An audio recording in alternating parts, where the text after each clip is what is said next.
والنجم والشجر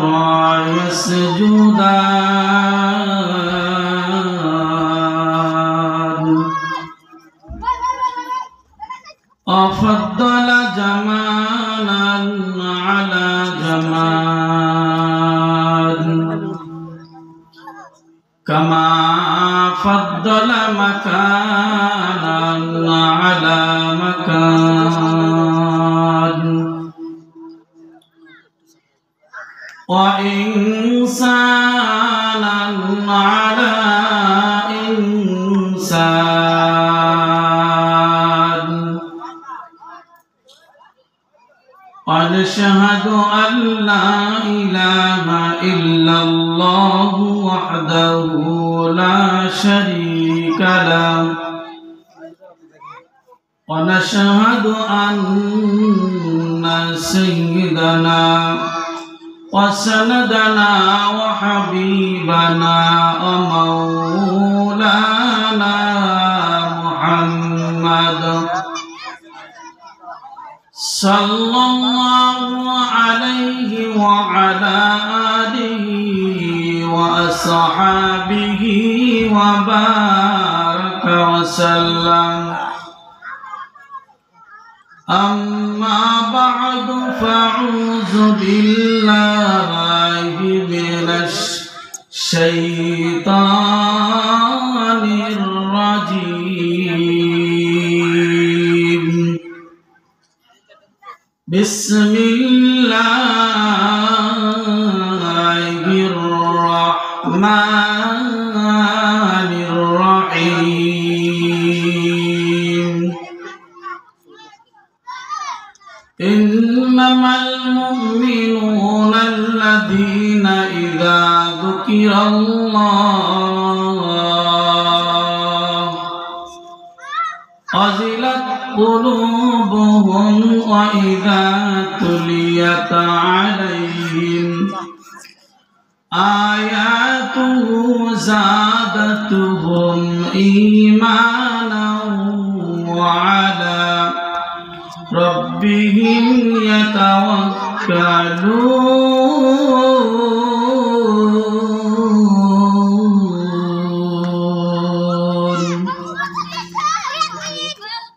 صدق الله المولى العظيم وصدق على رسوله النبي الكريم ونحن على ذلك من الشاهدين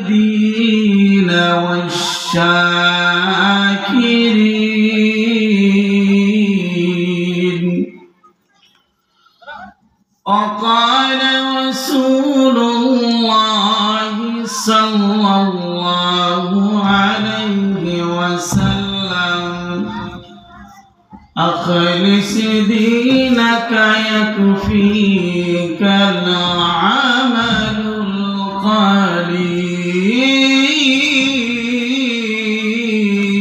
القليل وقال الشان حبيبه إن الله وملائكته يصلون على النبي يا أيها الذين آمنوا صلوا عليه وسلموا تسليما حرف شانین تیرے رو کو دریا کر دیا دل کو روشن کر دیا آنکھوں کو بنا کر دیا بلغ العلا بکمالہ کشف الدجى بجمالہ حسنت جميع خصاله صلوا عليه آله লা ইলাহা ইল্লাল্লাহ লা ইলাহা ইল্লাল্লাহ লা ইলাহা ইল্লাল্লাহ লা ইলাহা লা ইলাহা ইল্লাল্লাহ লা ইলাহা ইল্লাল্লাহ লা ইলাহা ইল্লাল্লাহ মুহাম্মাদুর রাসূলুল্লাহ সাল্লাল্লাহু আলাইহি ওয়াসাল্লাম। গোয়াড়িয়া আদর্শ জামে মসজিদের উদ্যোগে ৭তম বার্ষিক ওয়াজ মাহফিলের সম্মানিত সভাপতি উলামায়ে কেরাম, মুআজ্জাজ মুহতারাম, পোস্টারে অনেকেরই নাম আছে। সবার নাম বলতে গেলে অনেক সময়ের প্রয়োজন। আল্লাহ রাব্বুল আলামিন বলেন, ওয়া রাফা'না লাকা যিকরাক। আল্লাহ রাব্বুল আলামিন এই যতগুলা মানুষ এখানে আছেন পোস্টারে এবং বাহিরে, যার যেই সম্মান, যার যেই ইজ্জত আল্লাহ রাব্বুল আলামিন আল্লাহ পাকের পক্ষ থেকে তাদেরকে দান করেন। সবাই বলি আমিন। আজকে আল্লাহ রাব্বুল আলামিন আমাদেরকে সুন্দর একটি জায়গা, কোরআনের একটা মাহফিল, তারপরেও মসজিদের উদ্যোগে আল্লাহ রাব্বুল আলামিন আমাদেরকে এখানে আসার, বসার, কথা বলার এবং শোনার তৌফিক দান করেছেন। সেই মহান রব্বুল আলামিনের দরবারে আমরা শুকরিয়া জ্ঞাপন করব। সবাই অন্তরের অন্তরস্থল থেকে জোরে সোরে আওয়াজ দিয়ে বলবো আলহামদুলিল্লাহ, আলহামদুলিল্লাহ। মানবতার মুক্তির পয়গাম যার নিয়ে আসা বিধান থেকে যুগে যুগে মানুষ সঠিক পথ খুঁজে পেয়েছেন, পাচ্ছেন এবং পাবেন। সেই আদর্শ মানুষ আখিরি নবী মুহাম্মদুর রাসূলুল্লাহ। সবাই পড়ি সাল্লাল্লাহু আলাইহি ওয়াসাল্লাম। সাল্লাল্লাহু আলাইহি ওয়াসাল্লাম। আলহামদুলিল্লাহ, আজকে আমরা এখানে যারা এসেছি, এখানে আসার পরে আমরা খুশি না বেজার? কথা বলেন। এমনই একটা জায়গায় আমরা উপস্থিত হয়েছি, হতে পারে আজকে এই মাহফিল আমাদের জন্য জান্নাতের একটা উসিলা। সুবহানাল্লাহ বলেন। সুবহানাল্লাহ। তাহলে আমাদেরকে আর ঘরে বসে থাকা যাবে না, ঠিক না? ঘরে বসে থাকা কি নাই, কোনো সুযোগ নাই। আল্লাহ রাব্বুল আলামিন কোরআনুল কারীমে আমাদেরকে জানিয়ে দিয়েছেন, তোমরা আমার নাম শুনলে তোমাদের অন্তরের ভিতরে কাঁপুনি উঠতে হবে, ঝাঁকুনি দিতে হবে। তাহলে বুঝতে হবে যে আল্লাহ রাব্বুল আলামিন ঈমানদারের খাতায়, মুমিনের খাতায় আল্লাহ রাব্বুল আলামিন তাদের নামটাকে লিখে দিবেন। সুবহানাল্লাহ। আমরা মুমিন হতে চাই কি চাই না? কথা বলেন। আমরা ভালো চাই, কথা বলেন, ঠিক কিনা? আমরা খারাপ থাকতে চাই না। আমরা সুস্থ থাকতে চাই, অসুস্থ থাকতে চাই না, ঠিক না? সব সময় ভালো চাই। এই জন্যই আল্লাহ রাব্বুল আলামিন তার বান্দাদেরকে, রাসূলের উম্মতদেরকে ফেল করাইতে চান না, পাস করাইতে চান। সুবহানাল্লাহ। এজন্য আল্লাহ রাব্বুল আলামিন কোরআন নাযিল করে দিয়ে 1450 বছর আগে প্রশ্ন এবং উত্তর দুইটাই দিয়ে আমাদেরকে সঠিক করে দিয়েছেন, সুবিধা করে দিয়েছেন, যাতে বান্দা ফেল না করে, ঠিক না? পরীক্ষার হলে এই কয়েকদিন আগে যদি প্রশ্ন কেউ পায় তাহলে খুশি হয় না বেজার হয়? কয়েকদিন আগে প্রশ্ন পাওয়ার পরে তার অন্তরের ভিতরে এরকম কৌতূহল সৃষ্টি হয় যে আমি অবশ্যই পরীক্ষায় রেজাল্ট ভালো করব, ঠিক না? কয়েকদিন আগে প্রশ্ন পাওয়ার পরে 1 ঘন্টা আগেও প্রশ্ন পাইলেও তাদের অন্তরের ভিতরে খুশি লাগে যে পরীক্ষা ভালো হবে, ঠিক না? তাহলে এত বছর আগে আমাদেরকে প্রশ্ন করে আমাদেরকে আউট করে দিলেন, তারপরেও যদি আমরা পাস না করতে পারি এটা আমাদের জন্য ভালো লক্ষণ না, ঠিক না? আমাদেরকে পাস করতে হবে। কি করতে হবে?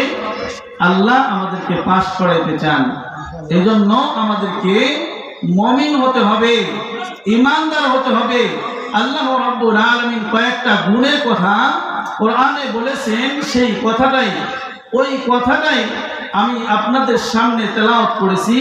আল্লাহ চাহে তো এখান থেকে সংক্ষিপ্ত কিছু কথা আমি আপনাদের সামনে বলবো ইনশাআল্লাহ, আল্লাহ যদি তৌফিক দেয়। আর সেই কথাগুলো শুনে সবাই যেন আল্লাহ রাব্বুল আলামিনের দেওয়া ওয়াদা জান্নাত, সেই রাস্তা দিয়ে চলতে চলতে আমরা যেন আল্লাহর দেওয়া ওয়াদা জান্নাত পর্যন্ত পৌঁছে যেতে পারি। আল্লাহ আমাদের সবাইকে তৌফিক দান করেন, সবাই বলে আমিন। আল্লাহ রাব্বুল আলামিন কি বললেন? আল্লাহ রাব্বুল আলামিন বলেন, ইন্নামাল মুমিনুনা আল্লাযীনা ইযা যুকিরাল্লাহ ইন্নামাল মুমিনুনা আল্লাযীনা ইযা যুকিরাল্লাহ ওয়াজিলাত কুলুবুহুম ওয়া ইযা তুলিয়াত আলাইহিম আয়াতুহু যাদাতুহুম ঈমানা।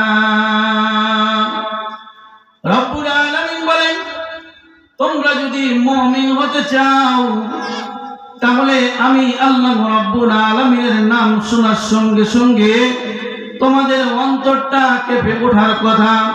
কারণ প্রত্যেকদিন মসজিদে আজান হয়, এই আজানের আওয়াজ যখন কানে যাবে তাহলে ওই বান্দার অন্তরের ভিতরে কৌতূহল সৃষ্টি হবে যে আমাকে মসজিদে যেতে হবে। কথা বলেন ঠিক কিনা? এটাই হচ্ছে অন্তরের ভিতরে জাকুনি দেওয়া আর কাঁপুনি দেওয়া। যখন বান্দা এরকম চিন্তা ফিকির চলে আসবে যে আল্লাহর নাম বলা হইতেছে, এখন আর ঘরে বসে থাকা যাবে না, আল্লাহ ডাকতেছেন, সেখানে আমাদেরকে হাজিরা দিতে হবে, ঠিক না? তাহলে মুমিন যদি আমরা হতে চাই, এই মুমিন বান্দার গুণের মধ্যে একটা গুণ, সেই গুণটাই হচ্ছে বান্দার অন্তর জিকির, যেটাকে বলি আমরা জিকির বলি না, যে জিকির করতে হবে, আল্লাহকে স্মরণ করতে হবে। আল্লাহর স্মরণ যখন আমাদের অন্তরের ভিতরে চলে আসবে তখন আমাদের অন্তর কেঁপে উঠবে। সুবহানাল্লাহ। এই জন্য আমাদের অন্তরকে কেঁপে উঠতে হবে। যখন আমরা আমাদের অন্তরটা কেঁপে উঠবে, বুঝতে হবে আল্লাহ রাব্বুল আলামিন আসমানের ভিতরে ওই বান্দার নামটা মুমিনের কাতারে লিখে দিয়েছেন। বন্ধু মুসলমান, কথাগুলো একটু ভালো করে খেয়াল করতে হবে, কারণ এই মহল্লার ভিতরে আমি এখন থেকে থাকি না, দীর্ঘদিন যাবত এই মহল্লার সাথে আমার সাথে পরিচিত। এই মহল্লায় অনেক মানুষ ছিল, তাদেরকে আজকে আমি মাহফিলে দেখতে পাইতেছি না। কথা বলেন ঠিক কিনা? অনেকের বাবা এই এলাকার থেকে চলে গেছে, অনেকের দাদা এই এলাকার থেকে চলে গেছে, অনেকের ভাই এই এলাকার থেকে চলে গেছে, অনেকেই সন্তানকে রেখে বাবা চলে গেছে, অনেকেই পুরাতন, কিন্তু অনেক পুরাতন মানুষগুলা এখানে দেখতে পাচ্ছি না। বন্ধু মুসলমান, আমাদেরকেও এই দুনিয়ায় থাকা যাবে না, এই দুনিয়ার থেকে আমাদেরকেও চলে যেতে হবে। তাহলে চলে যদি যেতে হয়, আল্লাহর খাতায় মুমিন হিসাবে আমাদেরকে নাম লাগাইতে হবে। কথা বলেন ঠিক কিনা? বন্ধু মুসলমান, তাহলে আমাদেরকে বুঝতে হবে পূর্বের জামানার ইতিহাস থেকে আমাদেরকে শিক্ষা গ্রহণ করতে হবে। আমাদের শুধু ওয়াজ শুনলে চলবে না, এই ওয়াজের মধ্য থেকে আমাদেরকে ইবাদত হাসিল করে ঘরে ফিরতে হবে। কথা বলেন ঠিক কিনা? কারণ আলোচনা তো জীবনে কম শুনি নাই, কিন্তু আমাদের পরিবর্তন কোথায়? এক সময় তো দাড়ি ছিল না, এক সময় দাড়িটা আস্তে আস্তে গজাইতে শুরু করলো, ওই দাড়িটা বড় হয়ে আবার পাকতে শুরু করলো, পাকতে পাকতে একেবারে পুরাই সাদা হয়ে গেছে। কথা বলেন ঠিক কিনা? অনেক মানুষ আছে দাড়ি পেকে গেছে, কিন্তু দুনিয়ায় এখনো আছে অনেকের দাড়ি মুখের ভিতরে গজায় নাই, কিন্তু আল্লাহ পাকের ডাকে সাড়া দিয়ে কবরের জিন্দেগিতে চলে গেছে। কথা বলেন ঠিক কিনা? এই জন্য কার কোন সময় আল্লাহ রাব্বুল আলামিন ডাক দিয়া ফেলবে তার আগেই আমাদেরকে সতর্ক হতে হবে। আর এই সতর্কতা হওয়ার জন্যই দিনই একটা মাহফিলের ব্যবস্থা করা হয়েছে। কথা বলেন ঠিক কিনা? যুবকরা এই মহল্লার ভিতরে এই কয়েকজন না, অনেক যুবক আছে বাইরে ঘুরতেছে, ঠিক না? হতে পারে এই মাহফিলটাই শেষ মাহফিল, এরপরে আর সুযোগ নাও হতে পারে। কথা বলেন ঠিক কিনা? কারণ অনেক মানুষকে আমি দেখেছি আমার সাথে একসাথে বসে এই এলাকার মানুষ কথা বলেছে, কিন্তু এখন ওই মানুষগুলো আর দেখি না। মসজিদের বারান্দায় যাই, ঘরের ভিতরে ঢুকি, ওই মানুষগুলোর সাথে আর সাক্ষাৎ হয় না, চলে গেছে কবরের জিন্দেগিতে। কোন সময় যেন আমিও চলে যাব, এই দুনিয়ার থেকে বিদায় নিয়ে চলে যাব। এক সময় বলবে হাফেজ মাওলানা সাইফুল্লাহ আশরাফ নাই, দুনিয়ার থেকে বিদায় নিয়ে চলে গেছে। কথা বলেন ঠিক কিনা? এই জন্য আমাদেরকে মুমিনের খাতায় নাম লেখাইতে হবে। কথা বলেন ঠিক কিনা? এই মুমিনের খাতায় নাম লেখাইতে পারলে আল্লাহ রাব্বুল আলামিন ওই মানুষটাকে আল্লাহ পুরস্কার দিবেন। সুবহানাল্লাহ বলেন। আমরা পুরস্কার চাই কি চাই না? কথা বলে একটু পুরস্কার চাই কি চাই না? এইটা জানতে চাইলে আব্দুল্লাহ ইবনে মুবারক বিখ্যাত একজন তাবী ছিলেন। এই বিখ্যাত তাবী আল্লাহ রাব্বুল আলামিনের রাত্রি জাগরণ করে ইবাদত করতেন। দিনের বেলায় তো কোনো নামাজকেই কোনোদিন ছাড়তেন না, কিন্তু রাত্রি বেলায়ও গভীর রজনীতে উঠতেন, তাহাজ্জুদ নামাজ পড়তেন, কোরআন তেলাওয়াত করতেন, আর সারা রাত্রি শেষ করে দিতেন। বন্ধু মুসলমান, এই ব্যক্তিটা পাশের বাড়িতে আরেকজন লোক ছিল, উনি ছিল কামার।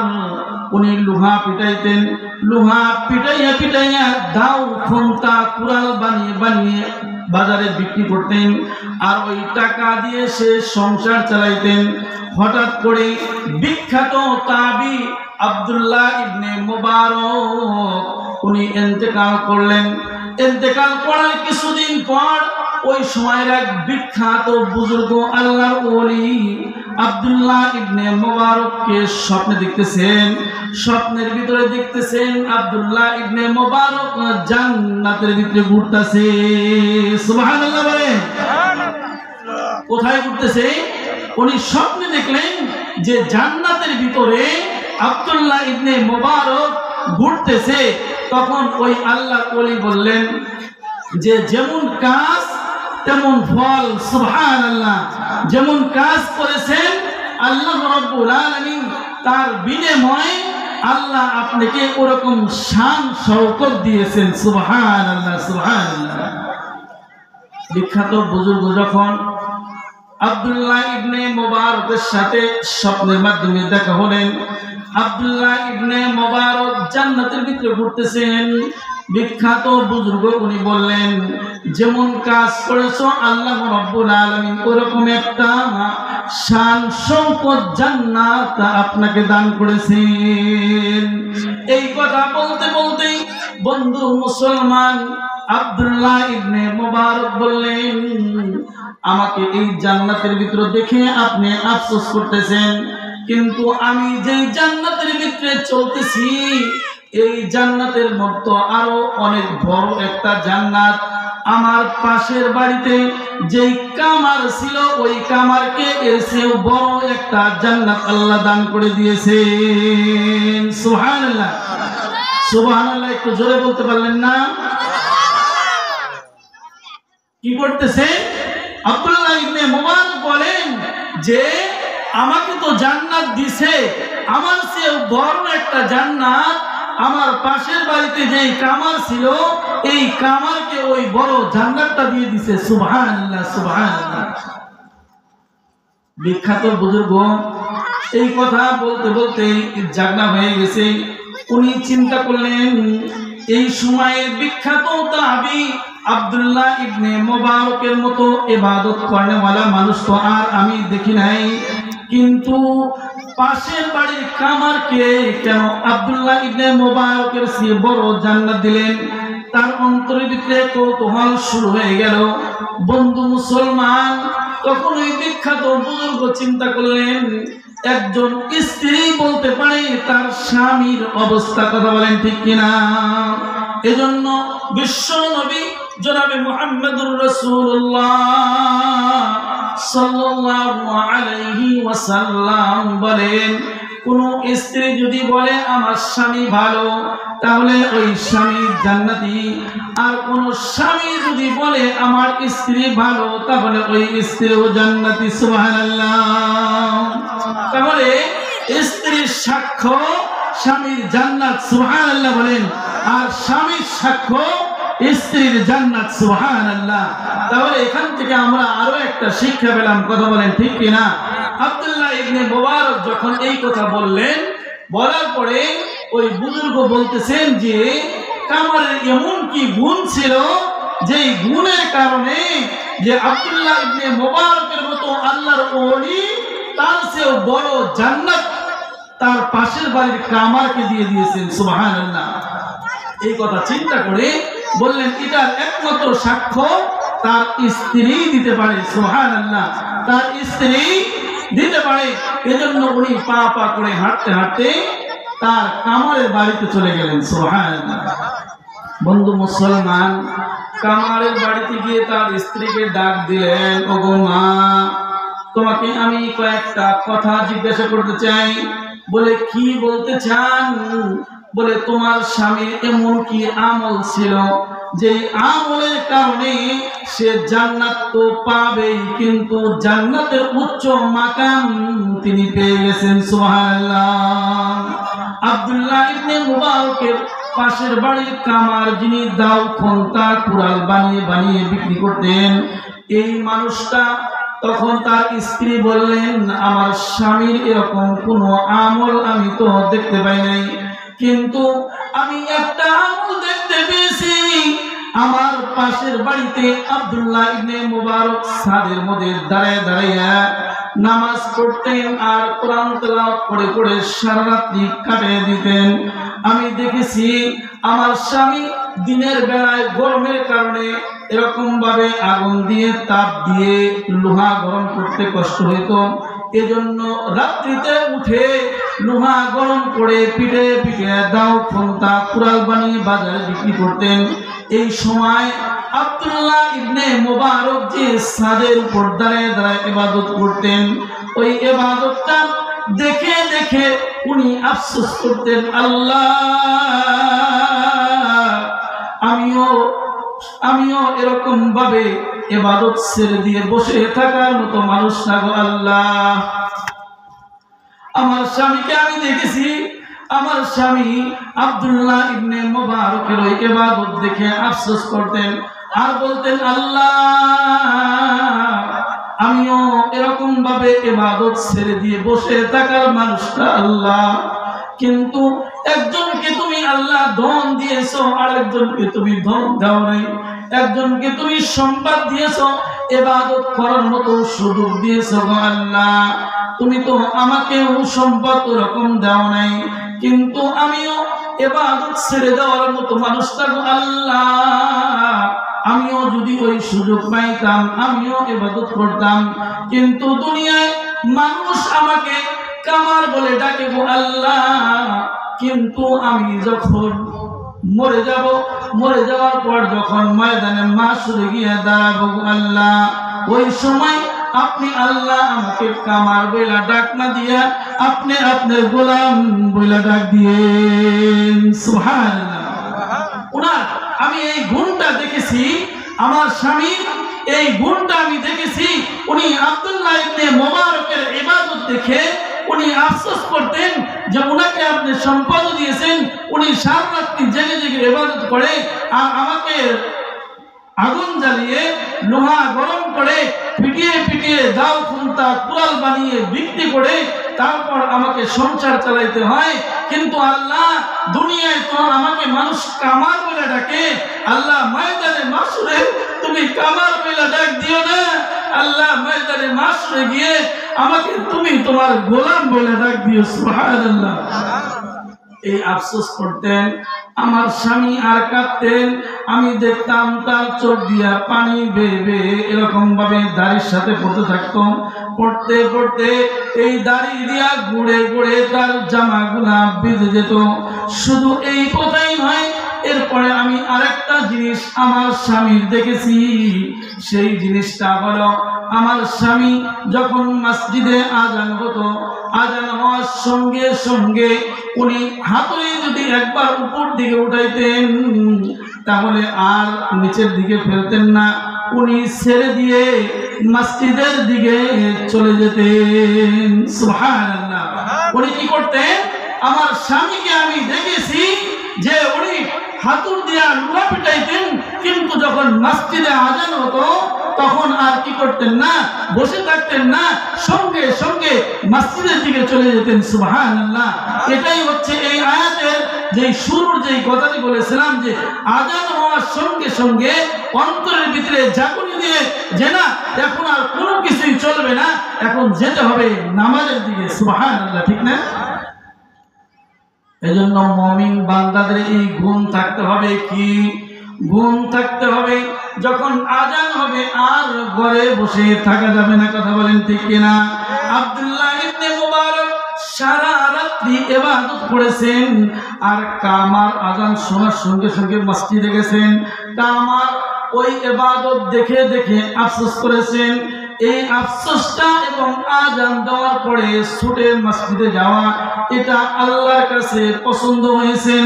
এই জন্যে আল্লাহ রাব্বুল আলামিন কি করেছেন? আব্দুল্লাহ ইবনে মুবারককে জান্নাত দিয়েছেন। ওই জান্নাতের চেয়েও বড় একটা জান্নাত আল্লাহ কামারকেও দিয়ে দিয়েছেন। সুবহানাল্লাহ। কামারকে যদি এই ইবাদতের আফসোসের জন্য কামারকে এরকম ভাবে আল্লাহ রাব্বুল আলামিন উচ্চ মাকাম দেয়, আমাদেরকেও আল্লাহ ওরকম উচ্চ মাকাম দিতে পারে কি পারে না? কথা বলেন ঠিক কিনা? একটু আওয়াজ দিয়ে বলেন, পারেন কি পারে না? আল্লাহ রাব্বুল আলামিন ওই সময় যে আল্লাহ আব্দুল্লাহ ইবনে মুবারকের পাশের বাড়ির কামারকে জান্নাত দিয়েছেন, ওই আল্লাহ ওই সময় ছিল, এখন বুঝি ওই আল্লাহ নাই? কি বলেন? এখনো ওই আল্লাহ এখনো আছে। এজন্য আমাদেরকে ওই কামারের যে আল্লাহ, আমাদের ওই একই আল্লাহ, ওই আল্লাহকে আমরাও ডাকবো, তো আল্লাহ রাব্বুল আলামিন আমাদেরকেও জান্নাতের উচ্চ মাকাম দিয়ে দিয়ে। সুবহানাল্লাহ। এজন্য আল্লাহ রাব্বুল আলামিন বলেন, ইন্নামাল মুমিনুনা আল্লাযীনা ইযা যুকিরাল্লাহ ইন্নামাল মুমিনুনা আল্লাযীনা ইযা যুকিরাল্লাহ ওয়াজিলাত কুলুবুহুম ওয়া ইযা তুলিয়াত আলাইহিম আয়াতু যাদাতুহুম ঈমানাও ওয়া আলা রাব্বিহিম ইয়াতাওয়াক্কালুন। আল্লাহ রাব্বুল আলামিন কোরআনে কারিমে এই কথাটাই বললেন যে তোমাদেরকে যখন ডাকা হবে সঙ্গে সঙ্গে তোমাদের অন্তরটা কাঁপুনি দিয়ে মসজিদের দিকে চলে যাবে। এই যে আজকে মাহফিল হচ্ছে, আশেপাশে মানুষের তো অভাব নাই। কথা বলেন ঠিক কিনা? কিন্তু এখনো পর্যন্ত প্যান্ডেল যতটুকু করেছে পুরাটা বোঝাই হয় নাই, পুরা হয় নাই। বুঝতে হবে এখনো পর্যন্ত আল্লাহর ওই ডাকে তাদের অন্তর কাঁপুনি দেয় নাই। এর মানেই হচ্ছে আল্লাহ পাকের যেই জায়গা আরশে মহল্লা, ওইখানে মুমিনদের কাতারে তাদের নামের লিস্টের মধ্যে এখনো আসে নাই। কথা বলেন ঠিক কিনা? আল্লাহ সবাইকে তৌফিক দান করেন। সবাই বলে আমিন। আর জোরে সরে বলেন আমিন। আল্লাহ রাব্বুল আলামিন আশেপাশের সকল মানুষকে আল্লাহ এই মাহফিলের জন্য কবুল করে নেন। সবাই বলেন আমিন। বলতেছিলাম যে আল্লাহ রাব্বুল আলামিন এত সুন্দর একটা ব্যবস্থা এই মসজিদ কমিটি এলাকাবাসী যুবকদের উদ্যোগে, এলাকাবাসীর উদ্যোগে এত সুন্দর একটা ব্যবস্থা হয়েছে। এই জায়গায় আসতে না পেরে এটা আমাদের জন্য সৌভাগ্য না দুর্ভাগ্য। কথা বলেন ঠিক কিনা? এখানে আমাদেরকে আসতে হবে, তাহলেই আমাদের সৌভাগ্যের পরিচয় আমরা দিতে পারবো। ঠিক কিনা? তাহলে আমাদের অন্তরটাকে আল্লাহর ডাক শোনার সঙ্গে সঙ্গে আমাদের অন্তরের ভিতরে কাঁপুনি আসতে হবে। আর এই কাঁপুনি যখন আসবে আল্লাহ পাকের আরশে মহল্লায় আমাদের নামটা মুমিনের খাতার মধ্যে লিখে দিবেন। সুবহানাল্লাহ। পয়গম্বর মুহাম্মদুর রাসূলুল্লাহ শেষের জীবনের থেকে সংক্ষিপ্ত কিছু কথা আপনাদেরকে শোনাই। যেহেতু আজকে মসজিদের মাহফিল, কিসের মাহফিল? মসজিদের উদ্যোগে আজকের মাহফিল। রাসূলের জীবনের শেষের জীবনের থেকে সংক্ষিপ্ত কিছু কথা আপনাদেরকে শোনাই। হতে পারে এই সংক্ষিপ্ত কথাই আল্লাহ আমাদেরকে সঠিক একটা রাস্তা দেখাতে পারে। কথা বলেন ঠিক কিনা?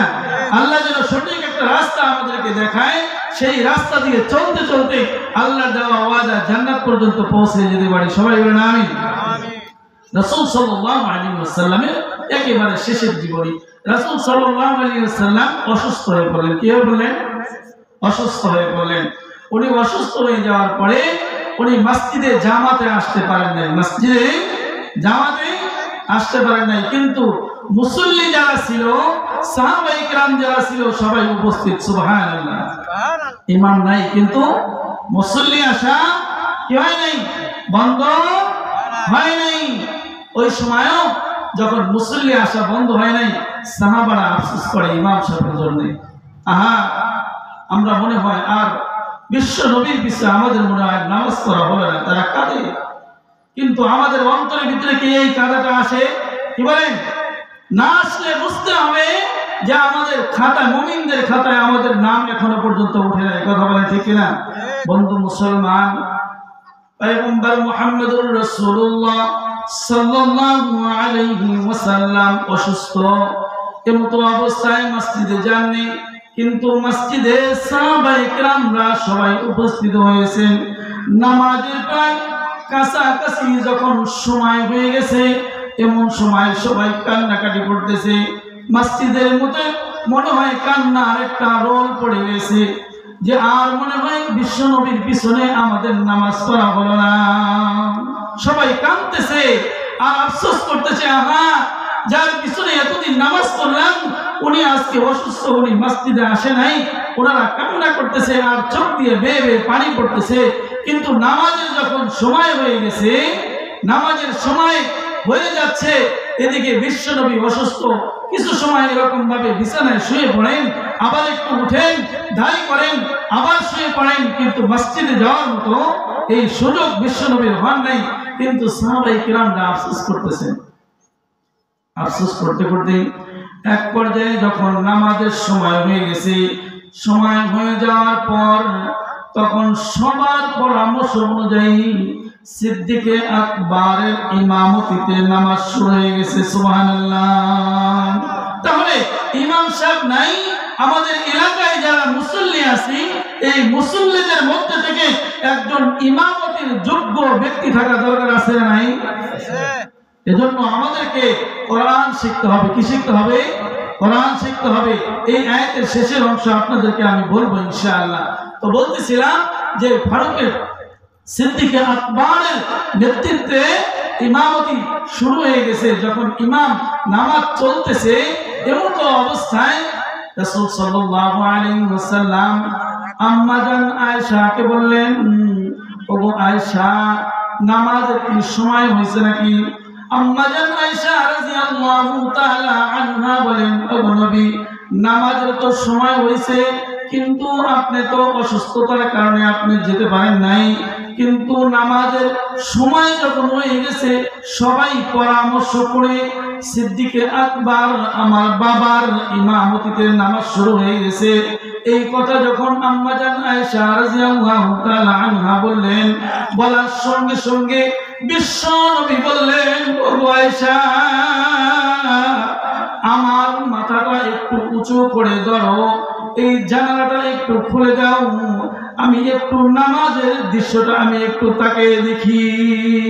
বিশ্ব নবী আম্মা জান আয়েশা রাদিয়াল্লাহু তাআলা আনহাকে বললেন, বলার সঙ্গে সঙ্গে আম্মা জান আয়েশা রাদিয়াল্লাহু তাআলা আনহা বিশ্ব নবীর মাথাটা একটু উঁচু করে ধরলেন।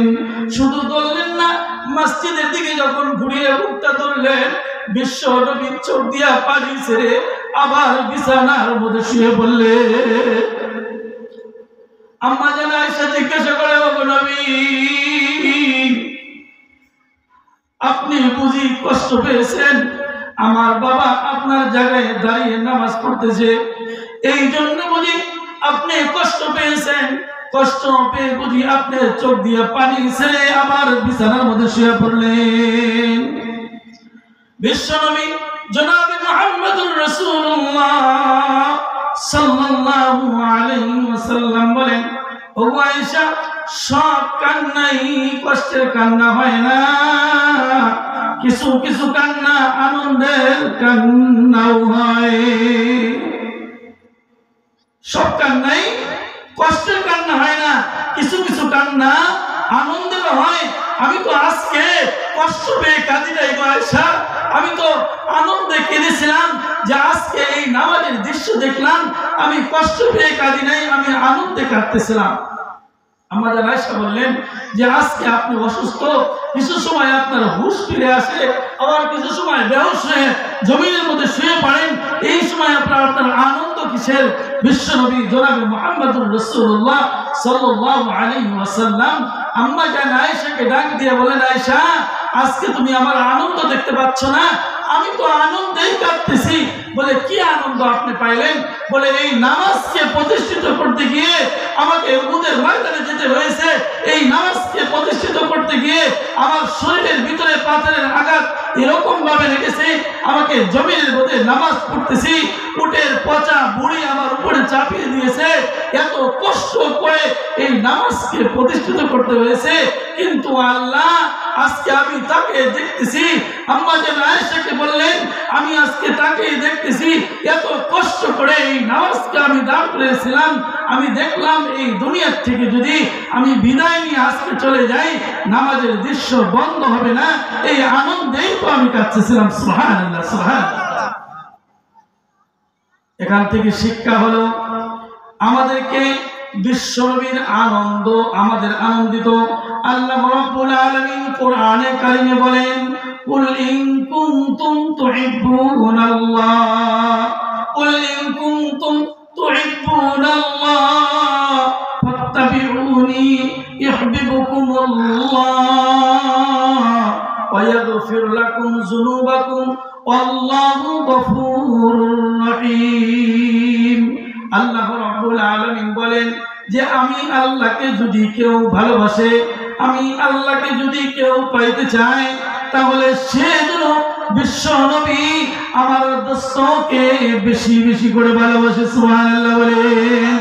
আল্লাহ ডাক দিয়া বলেন, ওগো নবী, আপনি বলেন আমি আল্লাহকে যদি কেউ পাইতে চায়, সে যেন আপনাকে ভালোবাসে, আর আপনাকে যদি ভালোবাসে, আমি আল্লাহ রাব্বুল আলামিন ওই বান্দাকেও ভালোবাসবো। সুবহানাল্লাহ।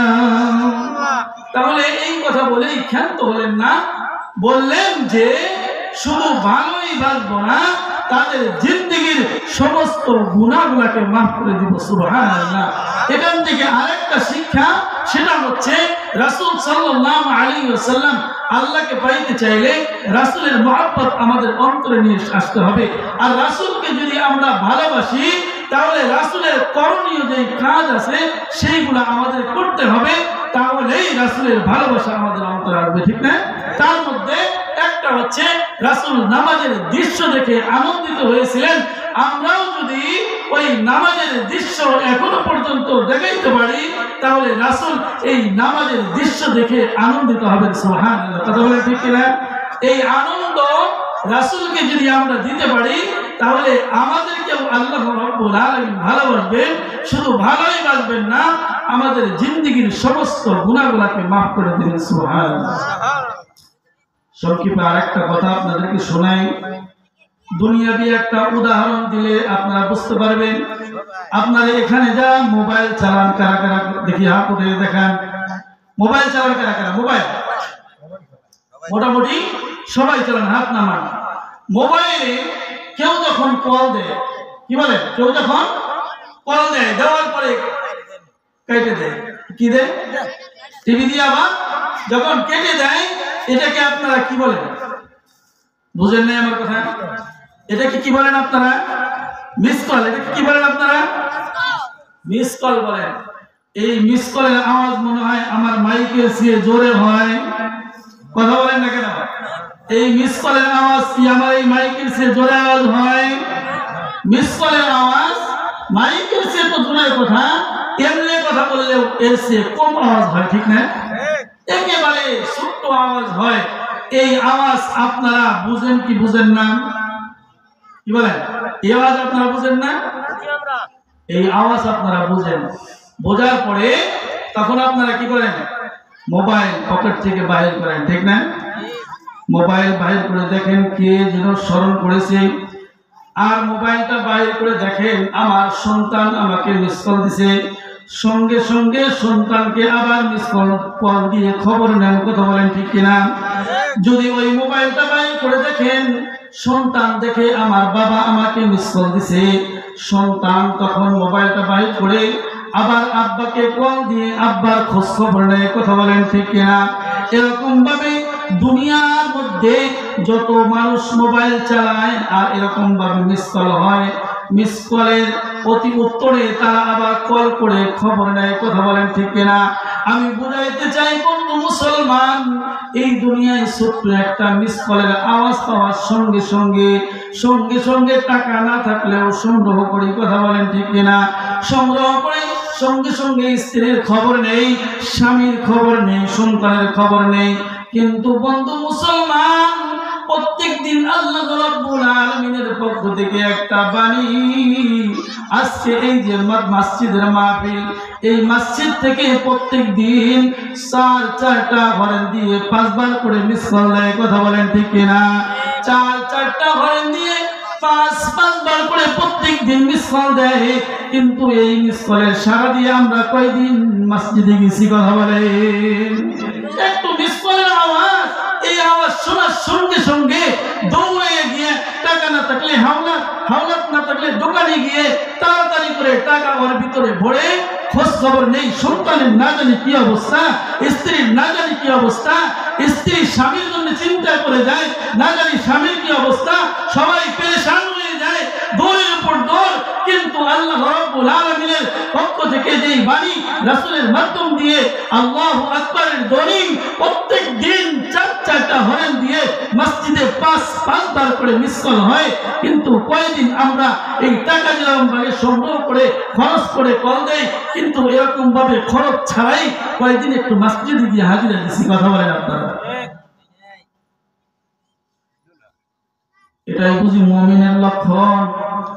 আল্লাহ রাব্বুল আলামিন কোরআনুল কারীমে বললেন, ইন্নামাল মুমিনুনা আল্লাযীনা ইযা যুকিরাল্লাহ, ইন্নামাল মুমিনুনা আল্লাযীনা ইযা যুকিরাল্লাহ ওয়াজিলাত কুলুবুহুম ওয়া ইযা তুলিয়াত আলাইহিম আয়াতুহু যাদাতুহুম ঈমানা।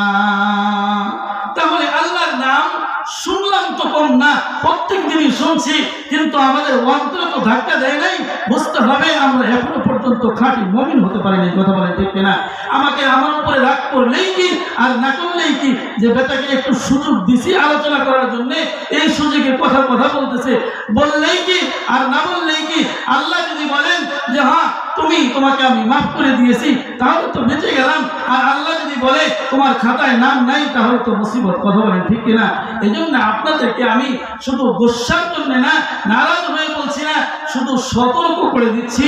আল্লাহ রাব্বুল আলামিন বিশ্ব নবী জনাব মুহাম্মদুর রাসূলুল্লাহ সাল্লাল্লাহু আলাইহি ওয়াসাল্লামকে যে বাণীটা পৌঁছে দিয়েছেন জিবরাইলের মাধ্যম দিয়ে, রাসূল সাল্লাল্লাহু আলাইহি ওয়াসাল্লাম ওই বাণীটাই আমাদের কাছে রাসূল পৌঁছে দিয়েছেন, ওইটাই আমি আপনাদের কাছে পৌঁছে দিচ্ছি। আল্লাহ চায় তো আমাদেরকে কবুল করতে পারেন, কথা বলেন ঠিক কিনা? এজন্য আমরা প্রত্যেক দিন মিস কলের আওয়াজ পেয়ে যেরকম কল দেই, এরকম আল্লাহ রাব্বুল আলামিনের যখন ধ্বনি মসজিদের ভিতরে শুরু হবে, আল্লাহু আকবার আল্লাহু আকবার আশহাদু আল্লা ইলাহা ইল্লাল্লাহ আশহাদু আল্লা ইলাহা ইল্লাল্লাহ, এরপরে আশহাদু আন্না মুহাম্মাদুর রাসূলুল্লাহ, এরপর হাইয়া আলাস সালাহ। কি বলে? হাইয়া আলাস সালাহ, নামাজের দিকে আসো, হাইয়া আলাল ফালাহ, কল্যাণের দিকে আসো। আরে সংক্ষিপ্ত এক জায়গায় জনসভা হইলে যে ওই জায়গায় কিছু জিনিস দিবে, ওই জায়গায় তো ভিড় পড়ে যায়, সরকারি কিছু আটা দেয়, সরকারি কিছু চাউল দেয়, টাকা দিয়ে তারপরে তো সিরিয়াল করে সকালবেলা 150 লোকের ফজরের আগে দিয়ে রাখে। 9টার সময় দিকে আমি ফজরের নামাজে যখন বাসার থেকে মসজিদের দিকে যাই, তখন দেখি লাইন ধরে দাঁড়ায় আছে, তখন দেখি লাইন ধরে দাঁড়িয়ে আছে। এখানে কি লাইন ধরতে হয়? কথা বলেন, কোনো লাইন ধরতে হয় না। শুধু গেলেই জায়গা পেয়ে যাবেন, গেলেই জায়গা পেয়ে যাবেন, যেখানে জায়গা পাবেন ওখানেই দাঁড়িয়ে নামাজটা আদায় করে নেবেন। আল্লাহ বলেন যে রাসূল খুশি হয়ে গেছে, আমিও খুশি, আমি ওদেরকে মাফ করে দিলাম। সুবহানাল্লাহ। এজন্য আমাদেরকে মসজিদে যখন আওয়াজ হবে, আল্লাহু আকবারের ধ্বনি হবে, আমাদের আর ঘরে বসে থাকা যাবে না। কথা বলেন ঠিক কিনা? আজকে থেকেই আমরা অন্তরের ভিতরে চিন্তা ফিকির করব যে আল্লাহ, আজকে থেকে আর আপনার ধ্বনি যখন হব, তখন আর আমরা ঘরে থাকবো না। আমরা আযান শোনার সঙ্গে সঙ্গে মসজিদে গিয়ে হাজিরা দিব। সুবহানাল্লাহ। আল্লাহ রাব্বুল আলামিন এই কথা বলে ক্ষান্ত হন নাই। আল্লাহ রাব্বুল আলামিন বলেন, ওয়াইদা তুলিয়াত আলাইহিম আয়াতুহু যাদাতহুম ঈমানা। আরেকটা মুমিনদের গুণ, সেটা হচ্ছে কোরআন তেলাওয়াত করা। সুবহানাল্লাহ। কি গুণ? এক নাম্বার বলছিলাম যে আল্লাহ পাকের নাম শুনলে অন্তর কেঁপে উঠতে হবে, জিকির করতে হবে আল্লাহর বেশি বেশি, আল্লাহকে স্মরণ করতে হবে বেশি বেশি। আর দ্বিতীয় নাম্বার যে বিষয়টা, সেটা হচ্ছে আমাদেরকে কোরআনের তেলাওয়াত করতে হবে। সুবহানাল্লাহ। কিসের তেলাওয়াত করতে হবে? ওয়াইদা তুলিয়াত আলাইহিম আয়াতুহু যাদাতহুম ঈমানা। যখন বান্দা কোরআন তেলাওয়াত করবে, এই কোরআন তেলাওয়াতের মাধ্যম দিয়ে আল্লাহ রাব্বুল আলামিন বলেন ওই বান্দার ঈমানকে আমি বাড়িয়ে দিব। সুবহানাল্লাহ। তাহলে কোরআন তেলাওয়াতের মাধ্যম দিয়ে কি করবে? আল্লাহ ঈমানকে বাড়িয়ে দিবেন। আমাদের ঘরে তো 1 বছরের মধ্যে, এই 1 বছর যে গেছে, গত 23 সাল, এই 23 সালের মধ্যে তারপরে 1 সপ্তাহের মধ্যে কোরআন তেলাওয়াত হয় না, ঠিক না? অনেকের ঘরে 1 মাসের মধ্যে কোরআন তেলাওয়াত হয় নাই, কারো ঘরে 6 মাসের মধ্যেও কোরআন তেলাওয়াত হয় নাই। গত রমজানে পড়েছিল, এই রমজান আসা পর্যন্ত এখনো পর্যন্ত ঘরে কোরআন তেলাওয়াত হয় নাই। কথা বলেন ঠিক কিনা? তাহলে কোরআনের তেলাওয়াত যদি না থাকে, তাহলে বান্দার ঈমান মরে যায়। আর যখন কোরআন তেলাওয়াত করে, তখন ওই বান্দার ঈমান আল্লাহ রাব্বুল আলামিন বাড়িয়ে দেয়। এজন্য কোরআন তেলাওয়াতের অভ্যাস চালু করতে হবে। কথা বলেন ঠিক কিনা? কিন্তু আমরা তো কোরআন তেলাওয়াত করতে যাই না। কিন্তু রাসূল সাল্লাল্লাহু আলাইহি ওয়াসাল্লাম ঘরের ভিতরে যখন ঢুকতেন, ঢোকার সঙ্গে সঙ্গে ফাতেমা রাদিয়াল্লাহু তাআলা আনহাকে বলতেন, এই মেয়ে কোরআন তেলাওয়াত করছনি, সকালবেলায় কোরআন তেলাওয়াত করছনি, রাত্রিবেলায় কোরআন তেলাওয়াত করছ নাকি? কিন্তু আমরাও তো একজন গার্জিয়ান, আমরা কয়দিন বললাম সন্তান তুমি কোরআন তেলাওয়াত করছো নাকি? কি বলে? বলেছি। আমরা এই বাড়িতে গিয়ে একদিন তো বললাম না যে কোরআন তেলাওয়াত, তো একদিনও দেখলাম না।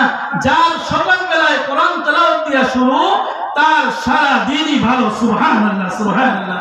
কোরআন তেলাওয়াত যার ভালো, তার সবকিছুই ভালো। কোরআন তেলাওয়াত করছেন তো ঈমান বাড়ছে, আর ঈমান বাড়ছে তো আযান হচ্ছে তো ঘরে বসে থাকার সুযোগ নাই, সঙ্গে সঙ্গে মসজিদের দিকে চলে যাবে। কথা বলেন ঠিক কিনা? ঈমান তো কমজোর হয়ে গেছে, যার জন্য অন্তরটা আর কাঁপুনি দেয় না। 1 বছর হয়ে গেছে, কোরআন তেলাওয়াত তো আমাদের ঘরে নাই, ঠিক না?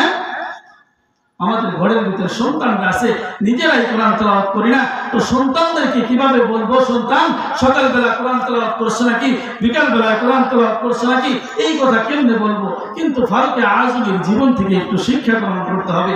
ফারুকে আজম সারাদিন সব কাজে ব্যস্ত থাকার পরে যখন ঘরের ভিতরে যাইতেন, যখন কোথায় যাইতেন? ঘরের ভিতরে যাইতেন। আপনারাও যান কি যান না? কি বলেন? সারাদিন কাজ করার পরে আপনারা ঘরের ভিতরে যান না? আমার কথা মনে হয় বুঝেন নাই আপনারা। বোঝার তো কথা, আমি তো অনেকদিন ধরে কথা বলি আপনাদের সাথে, বোঝার কথা না? কারণ আল্লাহ রাব্বুল আলামিন আমাদেরকে এই জবান দিয়েছে কে? কথা বলে, এই জবান কার? জবান যদি বন্ধ করে দেয় কথা বলতে পারবে না, তাহলে আওয়াজ দেন না কেন? এই জবান তো বন্ধ করে দিতে পারে, কথা বলেন ঠিক কিনা? সবাই একটু জোরে বলেন আল্লাহ,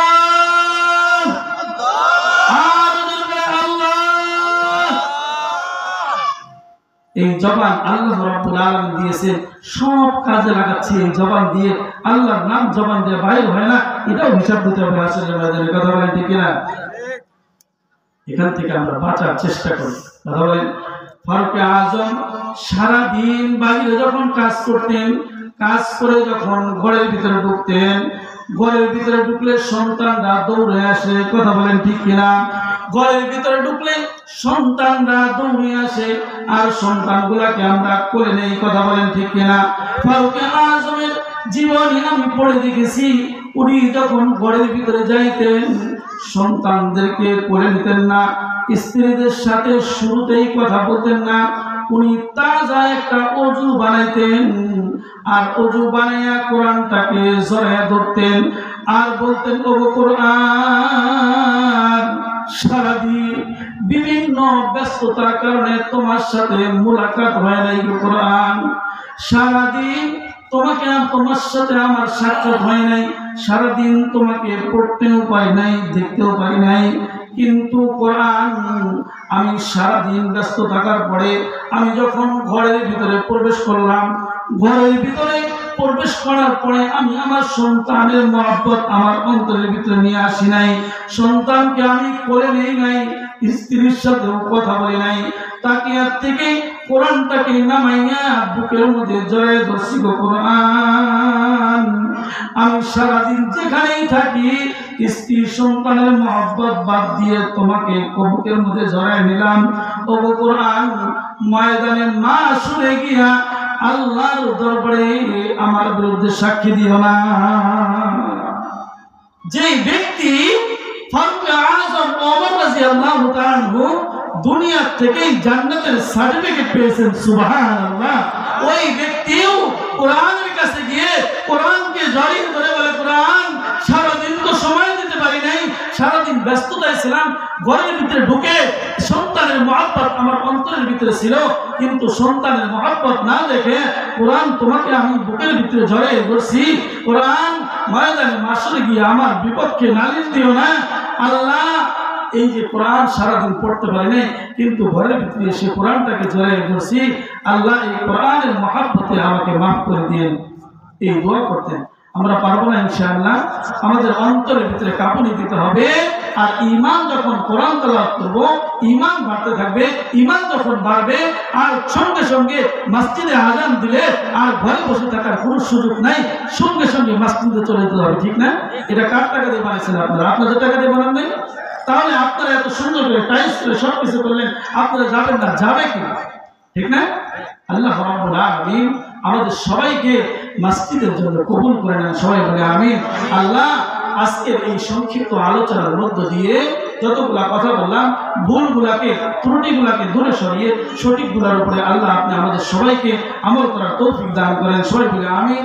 ওয়া আখির দাওয়ানা আলহামদুলিল্লাহি রাব্বিল আলামিন। আসসালামু আলাইকুম। আলহামদুলিল্লাহ, হুজুর অনেক সুন্দর আলোচনা করছেন।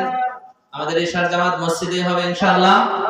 নামাজের পর আমাদের মাহফিলের কার্যক্রম আবার ধারাবাহিকভাবে শুরু হবে, তাই যাদের ওযু নাই ওযু করে নেই, আমরা মসজিদে চলে যাই, মসজিদে আমাদের জামাত হবে ইনশাআল্লাহ। জামাতের পর আবার আমাদের মাহফিলের কার্যক্রম ধারাবাহিকভাবে আগের মতো শুরু হবে ইনশাআল্লাহ।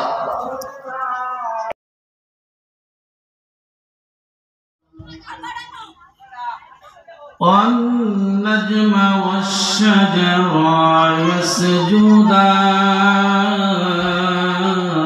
يسجدان وفضل جمالا على جمال كما فضل مكانا على مكان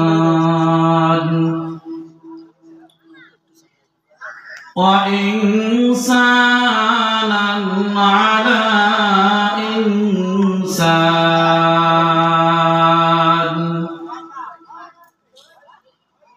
ونشهد أن لا إله إلا الله وحده لا شريك له ونشهد أن سيدنا وسندنا وحبيبنا ومولانا محمد صلى الله عليه وعلى آله وأصحابه وبارك وسلم. أما بعد فأعوذ بالله من الشيطان الرجيم.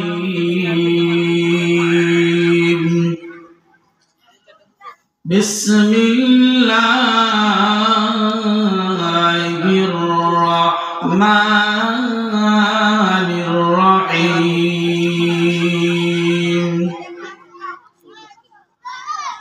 إنما المؤمنون الذين إذا ذكر الله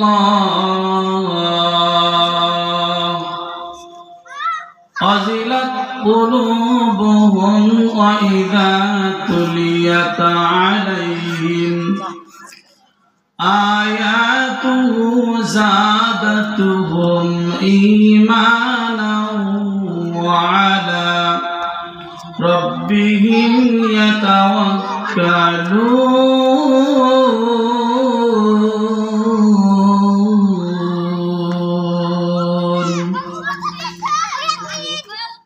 صدق الله المولى العظيم وصدق على رسوله النبي الكريم ونحن على ذلك من الشاهدين والشاكرين.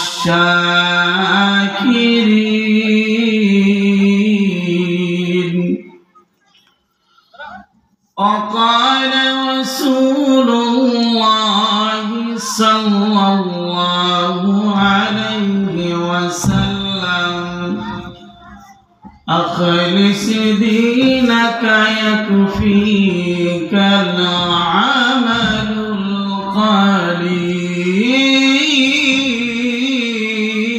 القليل. وقال الشان حبيبه إن الله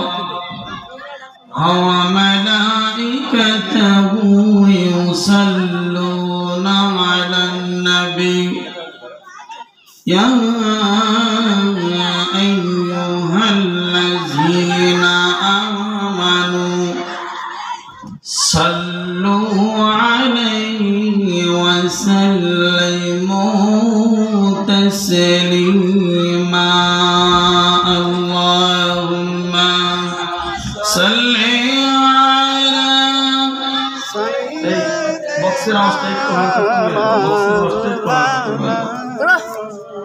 وعلى آل سيدنا مولانا محمد.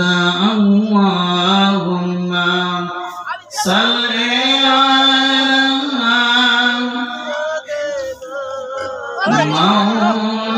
مولانا محمد.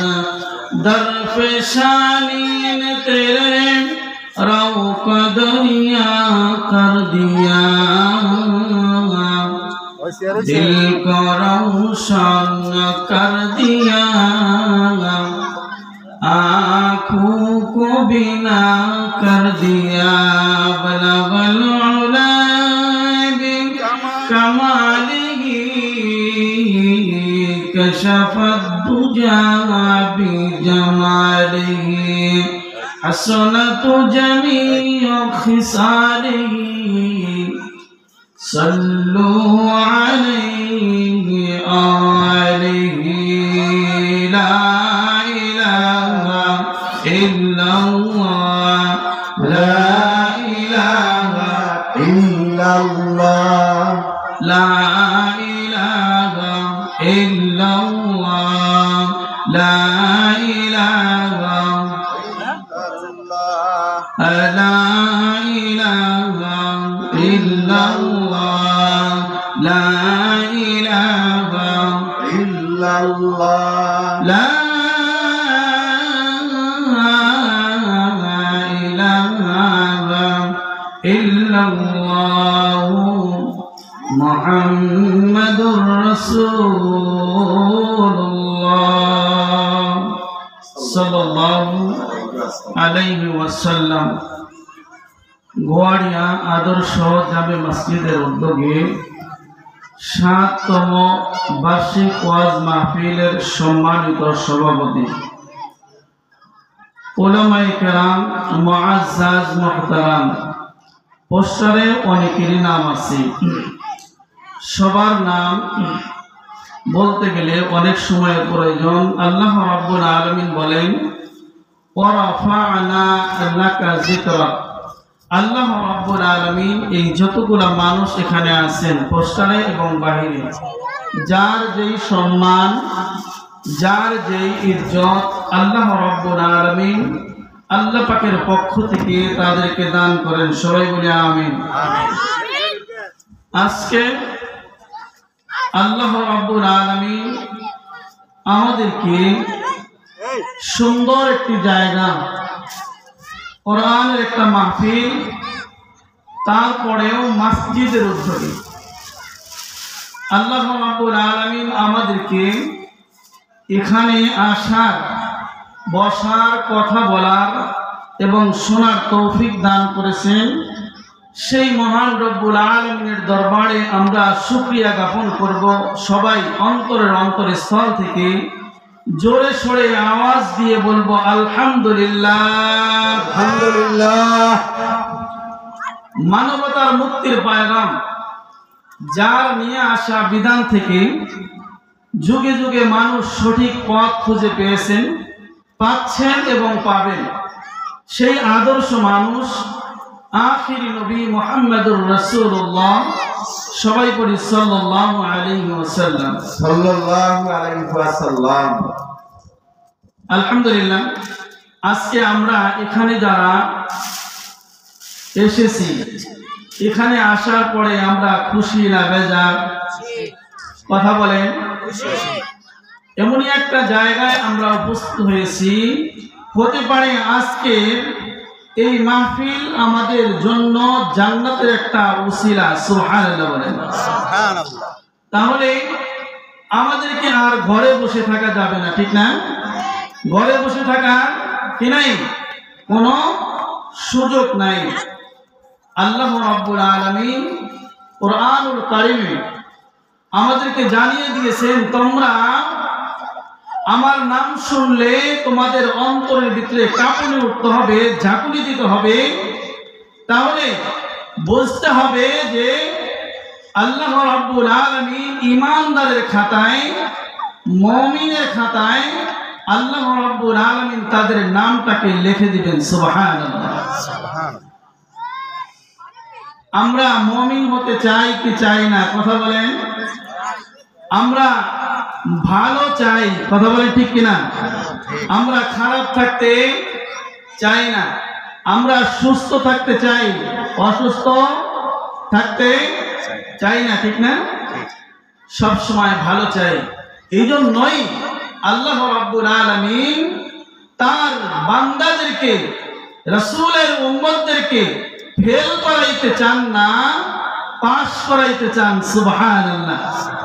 এজন্য আল্লাহ রাব্বুল আলামিন কোরআন নাযিল করে দিয়ে 1400 বছর আগে, 1450 বছর আগে প্রশ্ন এবং উত্তর দুইটাই দিয়ে আমাদেরকে সঠিক করে দিয়েছেন, সুবিধা করে দিয়েছেন, যাতে বান্দা ফেল না করে, ঠিক না?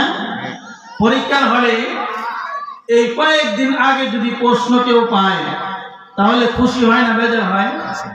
কয়েকদিন আগে প্রশ্ন পাওয়ার পরে তার অন্তরের ভিতরে এরকম কৌতূহল সৃষ্টি হয় যে আমি অবশ্যই পরীক্ষায় রেজাল্ট ভালো করব, ঠিক না? কয়েকদিন আগে প্রশ্ন পাওয়ার পরে 1 ঘন্টা আগেও প্রশ্ন পাইলেও তাদের অন্তরের ভিতরে খুশি লাগে যে পরীক্ষা ভালো হবে, ঠিক না? তাহলে এত বছর আগে আমাদেরকে প্রশ্ন করে আমাদেরকে আউট করে দিলেন, তারপরেও যদি আমরা পাস না করতে পারি এটা আমাদের জন্য ভালো লক্ষণ না, ঠিক না? আমাদেরকে পাস করতে হবে। কি করতে হবে? আল্লাহ আমাদেরকে পাস করাইতে চান। এই জন্য আমাদেরকে মুমিন হতে হবে, ঈমানদার হতে হবে। আল্লাহ রাব্বুল আলামিন কয়েকটা গুণের কথা কোরআনে বলেছেন, সেই ওই কথাটাই আমি আপনাদের সামনে তেলাওয়াত করেছি। আল্লাহ চাহে তো এখান থেকে সংক্ষিপ্ত কিছু কথা আমি আপনাদের সামনে বলবো ইনশাআল্লাহ, আল্লাহ যদি তৌফিক দেয়। আর সেই কথাগুলো শুনে সবাই যেন আল্লাহ রাব্বুল আলামিনের দেওয়া ওয়াদা জান্নাত, সেই রাস্তা দিয়ে চলতে চলতে আমরা যেন আল্লাহর দেওয়া ওয়াদা জান্নাত পর্যন্ত পৌঁছে যেতে পারি। আল্লাহ আমাদের সবাইকে তৌফিক দান করেন, সবাই বলে আমিন। আল্লাহ রাব্বুল আলামিন কি বললেন? আল্লাহ রাব্বুল আলামিন বলেন, ইন্নামাল মুমিনুনা আল্লাযীনা ইযা যুকিরাল্লাহ ইন্নামাল মুমিনুনা আল্লাযীনা ইযা যুকিরাল্লাহ ওয়াজিলাত কুলুবুহুম ওয়া ইযা তুলিয়াত আলাইহিম আয়াতুহু যাদাতুহুম ঈমানা। রব্বুল আলামিন বলেন, তোমরা যদি মুমিন হতে চাও তাহলে আমি আল্লাহ রাব্বুল আলামিনের নাম শোনার সঙ্গে সঙ্গে তোমাদের অন্তরটা কেঁপে ওঠার কথা। কারণ প্রত্যেকদিন মসজিদে আজান হয়, এই আজানের আওয়াজ যখন কানে যাবে তাহলে ওই বান্দা অন্তরের ভিতরে কৌতূহল সৃষ্টি হবে যে আমাকে মসজিদে যেতে হবে। কথা বলেন ঠিক কিনা? এটাই হচ্ছে অন্তরের ভিতরে জাকুনি দেওয়া আর কাঁপুনি দেওয়া। যখন বান্দা এরকম চিন্তা ফিকির চলে আসবে যে আল্লাহর নাম বলা হইতেছে, এখন আর ঘরে বসে থাকা যাবে না, আল্লাহ ডাকতেছেন, সেখানে আমাদেরকে হাজিরা দিতে হবে, ঠিক না?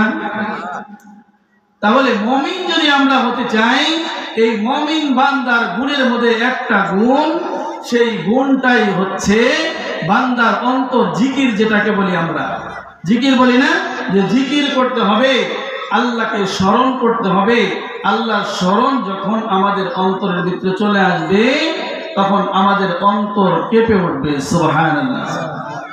এই জন্য আমাদের অন্তরকে কেঁপে উঠতে হবে। যখন আমরা আমাদের অন্তরটা কেঁপে উঠবে, বুঝতে হবে আল্লাহ রাব্বুল আলামিন আসমানের ভিতরে ওই বান্দার নামটা মুমিনের কাতারে লিখে দিয়েছেন। বন্ধু মুসলমান, কথাগুলো একটু ভালো করে খেয়াল করতে হবে। কারণ এই মহল্লার ভিতরে আমি এখন থেকে থাকি না, দীর্ঘদিন যাবত এই মহল্লার সাথে আমার সাথে পরিচিত। এই মহল্লায় অনেক মানুষ ছিল, তাদেরকে আজকে আমি মাহফিলে দেখতে পাইতেছি না। কথা বলেন ঠিক কিনা? অনেকের বাবা এই এলাকার থেকে চলে গেছে, অনেকের দাদা এই এলাকার থেকে চলে গেছে, অনেকের ভাই এই এলাকার থেকে চলে গেছে, অনেকেই সন্তানকে রেখে বাবা চলে গেছে, অনেকেই বাবাকে রেখে সন্তান আগেই কবরের জিন্দেগিতে চলে গেছে। কথা বলেন ঠিক কিনা? আমি এই মহল্লায় অনেক পুরাতন, কিন্তু অনেক পুরাতন মানুষগুলা এখানে দেখতে পাচ্ছি না। বন্ধু মুসলমান, আমাদেরকেও এই দুনিয়ায় থাকা যাবে না, এই দুনিয়ার থেকে আমাদেরকেও চলে যেতে হবে। তাহলে চলে যদি যেতে হয়, আল্লাহর খাতায় মুমিন হিসাবে আমাদেরকে নাম লাগাইতে হবে। কথা বলেন ঠিক কিনা? বন্ধু মুসলমান, তাহলে আমাদেরকে বুঝতে হবে পূর্বের জামানার ইতিহাস থেকে আমাদেরকে শিক্ষা গ্রহণ করতে হবে। আমাদের শুধু ওয়াজ শুনলে চলবে না, এই ওয়াজের মধ্য থেকে আমাদেরকে ইবাদত হাসিল করে ঘরে ফিরতে হবে। কথা বলেন ঠিক কিনা? কারণ আলোচনা তো জীবনে কম শুনি নাই, কিন্তু আমাদের পরিবর্তন কোথায়? এক সময় তো দাড়ি ছিল না, এক সময় দাড়িটা আস্তে আস্তে গজাইতে শুরু করলো, ওই দাড়িটা বড় হয়ে আবার পাকতে শুরু করলো, পাকতে পাকতে একেবারে পুরাই সাদা হয়ে গেছে। কথা বলেন ঠিক কিনা? অনেক মানুষ আছে দাড়ি পেকে গেছে, কিন্তু দুনিয়ায় এখনো আছে অনেকের দাড়ি মুখের ভিতরে গজায় নাই, কিন্তু আল্লাহ পাকের ডাকে সাড়া দিয়ে কবরের জিন্দেগিতে চলে গেছে। কথা বলেন ঠিক কিনা? এই জন্য কার কোন সময় আল্লাহ রাব্বুল আলামিন ডাক দিয়া ফেলবে তার আগেই আমাদেরকে সতর্ক হতে হবে। আর এই সতর্কতা হওয়ার জন্যই দিনই একটা মাহফিলের ব্যবস্থা করা হয়েছে। কথা বলেন ঠিক কিনা? যুবকরা এই মহল্লার ভিতরে এই কয়েকজন না, অনেক যুবক আছে বাইরে ঘুরতেছে, ঠিক না?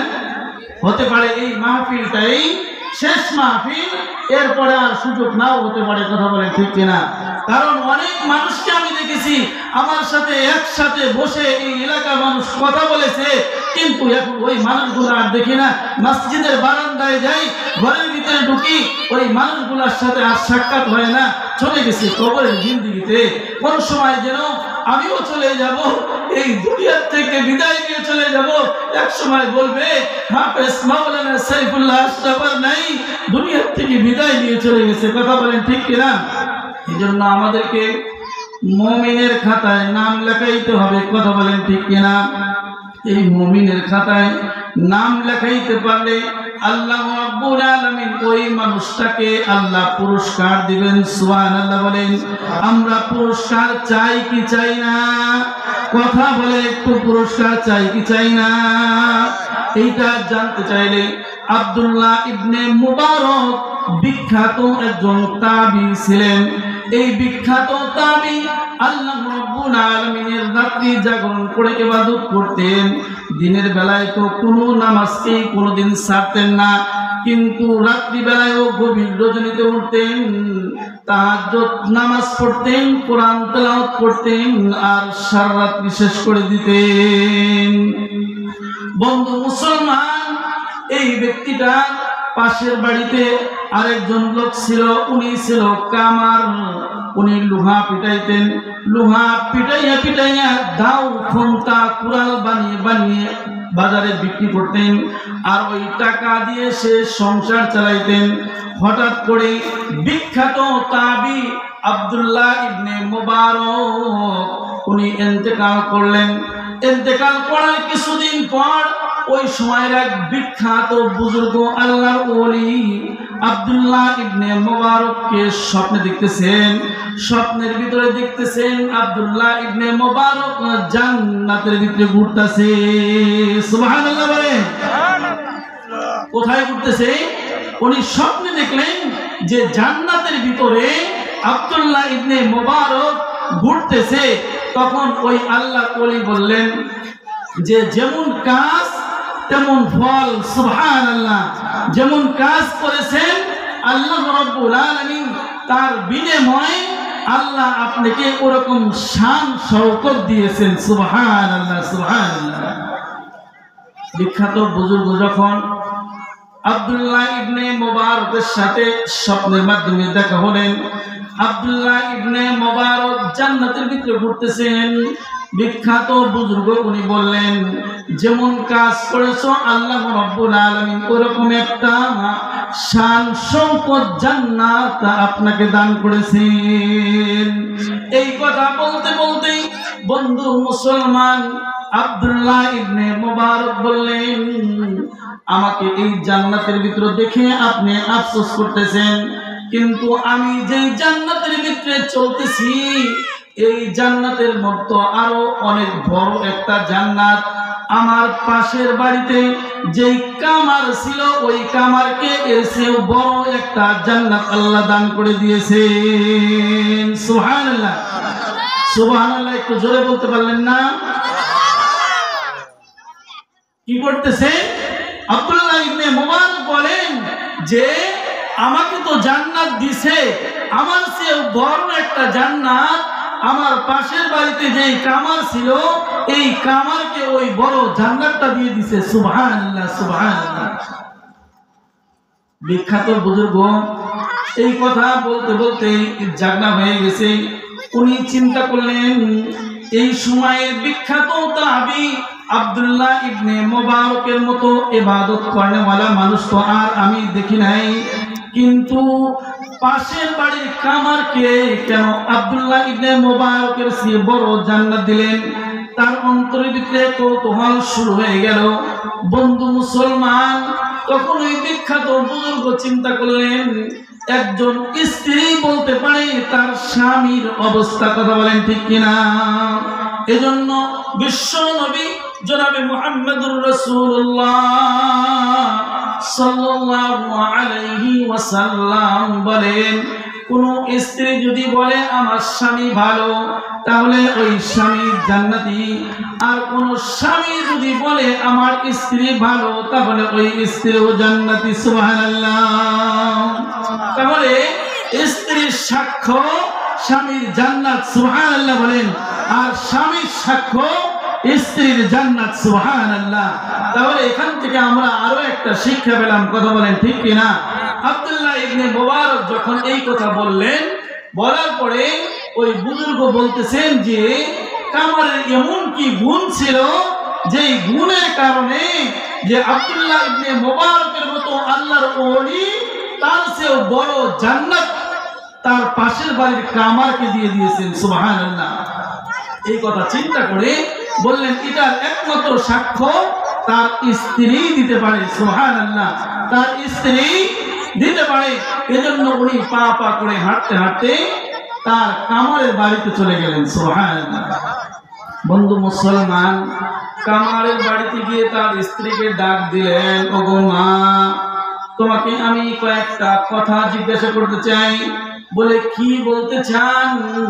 বলে, তোমার স্বামী এমন কি আমল ছিল যে আমলের কারণে সে জান্নাত তো পাবেই, কিন্তু জান্নাতের উচ্চ মাকাম তিনি পেয়ে গেছেন। সুবহানাল্লাহ।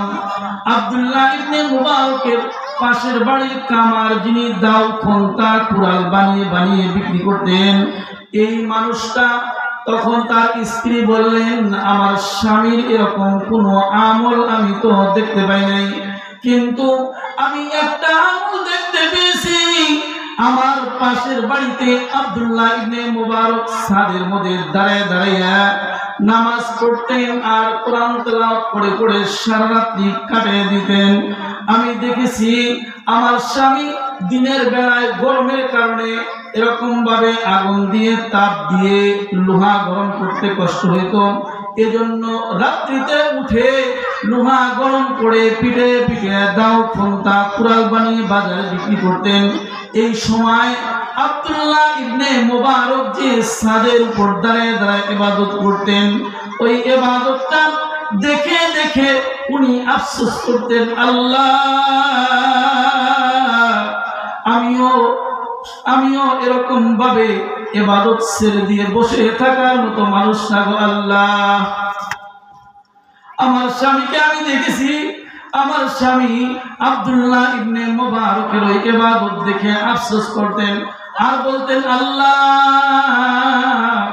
আমিও এরকম ভাবে ইবাদত ছেড়ে দিয়ে বসে থাকার মানুষটা আল্লাহ। কিন্তু একজনকে তুমি আল্লাহ ধন দিয়েছো, আর একজনকে তুমি ধন দাও নাই। একজনকে তুমি সম্পদ দিয়েছো, ইবাদত করার মতো সুযোগ দিয়েছো গো আল্লাহ। তুমি তো আমাকেও সম্পদ ওরকম দাও নাই, কিন্তু আমিও ইবাদত ছেড়ে দেওয়ার মতো মানুষটা গো আল্লাহ। আমিও যদি ওই সুযোগ পাইতাম আমিও ইবাদত করতাম, কিন্তু দুনিয়ায় মানুষ আমাকে কামার বলে ডাকে গো আল্লাহ। কিন্তু আমি যখন মরে যাব, মরে যাওয়ার পর যখন ময়দানে মাশরে গিয়ে দাঁড়াবো গো আল্লাহ, ওই সময় আপনি আল্লাহ আমাকে কামার বইলা ডাক না দিয়া আপনি আপনার গোলাম বইলা ডাক দিয়েন। সুবহানাল্লাহ। ওনার আমি এই গুণটা দেখেছি, আমার স্বামী এই গুণটা আমি দেখেছি। উনি আব্দুল্লাহ ইবনে মুবারকের ইবাদত দেখে উনি আফসোস করতেন যে উনাকে আপনি সম্পদ দিয়েছেন, উনি সারা রাত্রি জেগে জেগে ইবাদত করে আর আমাকে আগুন জ্বালিয়ে লোহা গরম করে পিটিয়ে পিটিয়ে দাও খুন্তা কুড়াল বানিয়ে বিক্রি করে তারপর আমাকে সংসার চালাইতে হয়। কিন্তু আল্লাহ দুনিয়ায় তো আমাকে মানুষ কামার বলে ডাকে, আল্লাহ ময়দানে মাশরে তুমি কামার বলে ডাক দিও না। আল্লাহ ময়দানে মাশরে গিয়ে আমাকে তুমি তোমার গোলাম বলে ডাক দিও। সুবহানাল্লাহ। এই আফসোস করতেন আমার স্বামী আর কাঁদতেন, আমি দেখতাম তার চোখ দিয়া পানি বেয়ে বেয়ে এরকম ভাবে দাড়ির সাথে পড়তে থাকতাম। পড়তে পড়তে এই দাড়ি দিয়া ঘুরে ঘুরে তার জামাগুলা ভিজে যেত। শুধু এই কথাই নয়, এরপরে আমি আরেকটা জিনিস আমার স্বামীর দেখেছি। সেই জিনিসটা হলো আমার স্বামী যখন মসজিদে আজান হতো, আজান হওয়ার সঙ্গে সঙ্গে উনি হাতুড়ি যদি একবার উপর দিকে উঠাইতেন তাহলে আর নিচের দিকে ফেলতেন না, উনি ছেড়ে দিয়ে মসজিদের দিকে চলে যেতেন। সুবহানাল্লাহ। উনি কি করতেন? আমার স্বামীকে আমি দেখেছি যে উনি হাতুড় দিয়া লুড়া পিটাইতেন, কিন্তু যখন মসজিদে আজান হতো তখন আর কি করতেন না, বসে থাকতেন না, সঙ্গে সঙ্গে মসজিদের দিকে চলে যেতেন। সুবহানাল্লাহ। এটাই হচ্ছে এই আয়াতের যে শুরুর যে কথাটি বলেছিলাম যে আজান হওয়ার সঙ্গে সঙ্গে অন্তরের ভিতরে জাগনি দিয়ে যে না এখন আর কোনো কিছুই চলবে না, এখন যেতে হবে নামাজের দিকে। সুবহানাল্লাহ, ঠিক না? এজন্য মুমিন বান্দাদের এই গুণ থাকতে হবে। কি গুণ থাকতে হবে? যখন আজান হবে আর ঘরে বসে থাকা যাবে না। কথা বলেন ঠিক কিনা? আব্দুল্লাহ ইবনে মুবারক সারা রাত্রি ইবাদত করেছেন আর কামার আজান শোনার সঙ্গে সঙ্গে মসজিদে গেছেন। কামার ওই ইবাদত দেখে দেখে আফসোস করেছেন। এই আফসোসটা এবং আজান দেওয়ার পরে ছুটে মসজিদে যাওয়া এটা আল্লাহর কাছে পছন্দ হয়েছেন। এই জন্য আল্লাহ রাব্বুল আলামিন কি করেছেন? আব্দুল্লাহ ইবনে মুবারককে জান্নাত দিয়েছেন। ওই জান্নাতের চেয়েও বড় একটা জান্নাত আল্লাহ কামারকেও দিয়ে দিয়েছেন। সুবহানাল্লাহ। কামারকে যদি এই ইবাদতের আফসোসের জন্য কামারকে এরকম ভাবে আল্লাহ রাব্বুল আলামিন উচ্চ মাকাম দেয়, আমাদেরকেও আল্লাহ ওরকম উচ্চ মাকাম দিতে পারে কি পারে না? কথা বলেন ঠিক কিনা? একটু আওয়াজ দিয়ে বলেন পারেন কি পারে না? আল্লাহ রাব্বুল আলামিন ওই সময় যে আল্লাহ আব্দুল্লাহ ইবনে মুবারকের পাশের বাড়ির কামারকে জান্নাত দিয়েছেন, ওই আল্লাহ ওই সময় ছিল, এখন বুঝি ওই আল্লাহ নাই? কি বলেন? এখনো ওই আল্লাহ এখনো আছে। এজন্য আমাদেরকে ওই কামারের যে আল্লাহ, আমাদের ওই একই আল্লাহ, ওই আল্লাহকে আমরাও ডাকবো, তো আল্লাহ রাব্বুল আলামিন আমাদেরকেও জান্নাতের উচ্চ মাকাম দিয়ে দিয়ে। সুবহানাল্লাহ। এজন্য আল্লাহ রাব্বুল আলামিন বলেন ইন্নামাল মুমিনুনা আল্লাযীনা ইযা যুকিরাল্লাহ ইন্নামাল মুমিনুনা আল্লাযীনা ইযা যুকিরাল্লাহ ওয়াজিলাত কুলুবুহুম ওয়া ইযা তুলিয়াত আলাইহিম আয়াতুহু যাদাতুহুম ঈমানাও ওয়া আলা রাব্বিহিম ইয়াতাওয়াক্কালুন। আল্লাহ রাব্বুল আলামিন কোরআনে কারিমে এই কথাটাই বললেন যে তোমাদেরকে যখন ডাকা হবে সঙ্গে সঙ্গে তোমাদের অন্তরটা কাঁপুনি দিয়ে মসজিদের দিকে চলে যাবে। এই যে আজকে মাহফিল হচ্ছে, আশেপাশে মানুষের তো অভাব নাই। কথা বলেন ঠিক কিনা? কিন্তু এখনো পর্যন্ত প্যান্ডেল যতটুকু করেছে পুরাটা বোঝাই হয় নাই, পুরা হয় নাই। বুঝতে হবে এখনো পর্যন্ত আল্লাহর ওই ডাকে তাদের অন্তর কাঁপুনি দেয় নাই। এর মানেই হচ্ছে আল্লাহ পাকের যেই জায়গা আরশে মহল্লা, ওইখানে মুমিনদের কাতারে তাদের নামের লিস্টের মধ্যে এখনো আসে নাই। কথা বলেন ঠিক কিনা? আল্লাহ সবাইকে তৌফিক দান করেন। সবাই বলে আমিন। আর জোরে সরে বলেন আমিন। আল্লাহ রাব্বুল আলামিন আশেপাশের সকল মানুষকে আল্লাহ এই মাহফিলের জন্য কবুল করে নেন। সবাই বলেন আমিন। বলতেছিলাম যে আল্লাহ রাব্বুল আলামিন এত সুন্দর একটা ব্যবস্থা এই মসজিদ কমিটি এলাকাবাসী যুবকদের উদ্যোগে, এলাকাবাসীর উদ্যোগে এত সুন্দর একটা ব্যবস্থা হয়েছে। এই জায়গায় আসতে না পেরে এটা আমাদের জন্য সৌভাগ্য না দুর্ভাগ্য। কথা বলেন ঠিক কিনা? এখানে আমাদেরকে আসতে হবে, তাহলেই আমাদের সৌভাগ্যের পরিচয় আমরা দিতে পারবো। ঠিক কিনা? তাহলে আমাদের অন্তরটাকে আল্লাহর ডাক শোনার সঙ্গে সঙ্গে আমাদের অন্তরের ভিতরে কাঁপুনি আসতে হবে। আর এই কাঁপুনি যখন আসবে আল্লাহ পাকের আরশে মহল্লায় আমাদের নামটা মুমিনের খাতার মধ্যে লিখে দিবেন। সুবহানাল্লাহ। পয়গম্বর মুহাম্মদুর রাসূলুল্লাহ শেষের জীবনের থেকে সংক্ষিপ্ত কিছু কথা আপনাদেরকে শোনাই। যেহেতু আজকে মসজিদের মাহফিল, কিসের মাহফিল? মসজিদের উদ্যোগে আজকের মাহফিল। রাসূলের জীবনের শেষের জীবনের থেকে সংক্ষিপ্ত কিছু কথা আপনাদেরকে শোনাই। হতে পারে এই সংক্ষিপ্ত কথাই আল্লাহ আমাদেরকে সঠিক একটা রাস্তা দেখাতে পারে। কথা বলেন ঠিক কিনা? আল্লাহ যেন সঠিক একটা রাস্তা আমাদেরকে দেখায়, সেই রাস্তা দিয়ে চলতে চলতে আল্লাহর দেওয়া ওয়াদা জান্নাত পর্যন্ত পৌঁছে যেতে পারি। সবাই বলেন আমিন। রাসূল সাল্লাল্লাহু আলাইহি ওয়াসাল্লামের একেবারে শেষের জীবনী। রাসূল সাল্লাল্লাহু আলাইহি ওয়াসাল্লাম অসুস্থ হয়ে পড়লেন। কি হয়ে পড়লেন? অসুস্থ হয়ে পড়লেন। উনি অসুস্থ হয়ে যাওয়ার পরে উনি মসজিদে জামাতে আসতে পারেন নাই। মসজিদে জামাতে আসতে পারেন নাই, কিন্তু মুসল্লি যারা ছিল, সাহাবায়ে কেরাম যারা ছিল সবাই উপস্থিত। সুবহানাল্লাহ। ইমাম নাই কিন্তু মুসল্লি আসা কি হয় নাই? বন্ধ হয় নাই। ওই সময়ও যখন মুসল্লি আসা বন্ধ হয় নাই, সাহাবারা আফসোস করে ইমাম সাহেবের জন্য। আহা, আমরা মনে হয় আর বিশ্ব নবীর পিছনে আমাদের মনে হয় নামাজ পড়া হবে না, তারা কাঁদে। কিন্তু আমাদের অন্তরের ভিতরে কি এই কাঁদাটা আসে? কি বলেন? না আসলে বুঝতে হবে যে আমাদের খাতায়, মুমিনদের খাতায় আমাদের নাম এখনো পর্যন্ত উঠে নাই। কথা বলেন ঠিক কিনা? বন্ধু মুসলমান, পয়গম্বর মুহাম্মদুর রাসূলুল্লাহ সাল্লাল্লাহু আলাইহি ওয়াসাল্লাম অসুস্থ। এমতো অবস্থায় মসজিদে যাননি, কিন্তু মসজিদে সাহাবায়ে কেরামরা সবাই উপস্থিত হয়েছেন। নামাজের প্রায় কাছাকাছি যখন সময় হয়ে গেছে, এমন সময় সবাই কান্নাকাটি করতেছে। মসজিদের মধ্যে মনে হয় কান্নার একটা রোল পড়ে গেছে, যে আর মনে হয় বিশ্ব নবীর পিছনে আমাদের নামাজ পড়া হলো না। সবাই কাঁদতেছে আর আফসোস করতেছে, আহা, যার পিছনে এতদিন নামাজ পড়লাম উনি আজকে অসুস্থ, উনি মসজিদে আসে নাই। ওনারা কান্না করতেছে আর চোখ দিয়ে বেয়ে বেয়ে পানি পড়তেছে।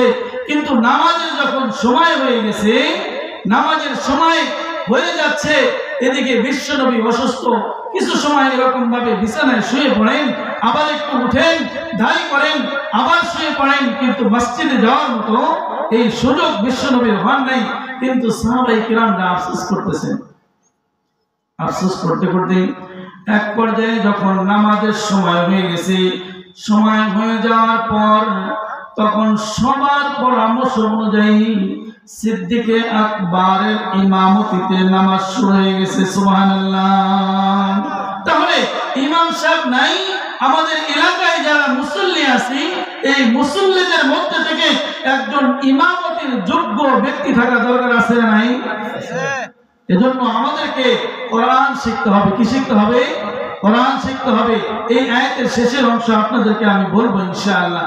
তো বলতেছিলাম যে ফারুকের সিদ্দিকে আকবরের নেতৃত্বে ইমামতি শুরু হয়ে গেছে। যখন ইমাম নামাজ চলতেছে, এমন তো অবস্থায় রাসূল সাল্লাল্লাহু আলাইহি ওয়াসাল্লাম আম্মা জান আয়েশাকে বললেন, ওগো আয়েশা, নামাজের কি সময় হয়েছে নাকি?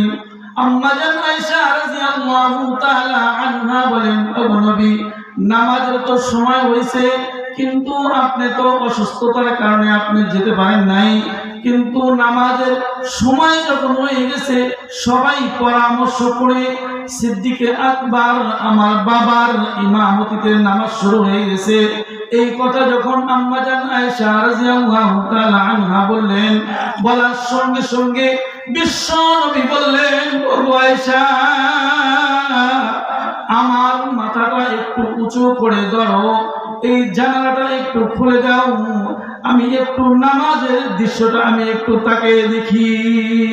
বিশ্বনবী আম্মা জান আয়েশা রাদিয়াল্লাহু তাআলা আনহাকে বললেন, বলার সঙ্গে সঙ্গে আম্মা জান আয়েশা রাদিয়াল্লাহু তাআলা আনহা বিশ্বনবীর মাথাটা একটু উঁচু করে ধরলেন।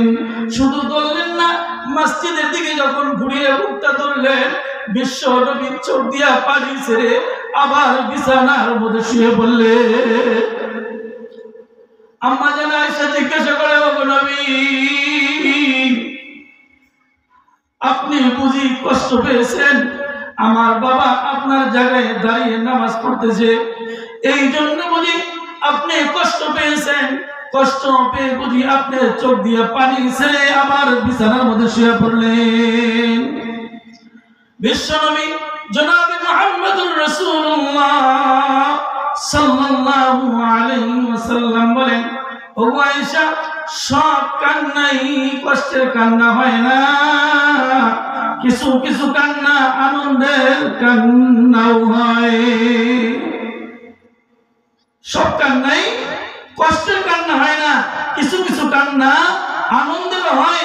আমি তো আজকে কষ্ট পেয়ে কাঁদি নাই গো আয়েশা, আমি তো আনন্দে কেঁদেছিলাম যে আজকে এই নামাজের দৃশ্য দেখলাম, আমি কষ্ট পেয়ে কাঁদি নাই, আমি আনন্দে কাঁদতেছিলাম।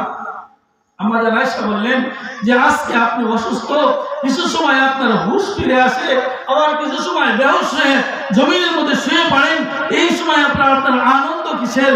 বিশ্বনবী জনাবে মুহাম্মদুর রাসূলুল্লাহ সাল্লাল্লাহু আলাইহি ওয়াসাল্লাম আম্মা জান আয়েশাকে ডাক দিয়ে বলেন, আয়েশা, আজকে তুমি আমার আনন্দ দেখতে পাচ্ছ না? আমি তো আনন্দেই কাঁদতেছি।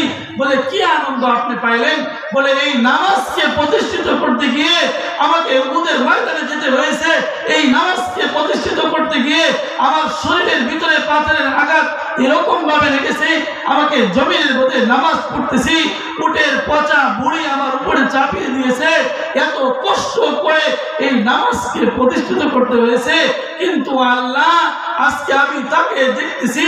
আম্মা জান আয়েশাকে বললেন, আমি আজকে তাকে দেখতেছি, এত কষ্ট করে এই নামাজকে আমি দাঁড় করেছিলাম, আমি দেখলাম এই দুনিয়ার থেকে যদি আমি বিদায় নিয়ে আজকে চলে যাই, নামাজের দৃশ্য বন্ধ হবে না, এই আনন্দেই তো আমি কাঁদতেছিলাম। সুবহানাল্লাহ, সুবহানাল্লাহ। এখান থেকে শিক্ষা হলো, আমাদেরকে বিশ্বনবীর আনন্দ আমাদের আনন্দিত।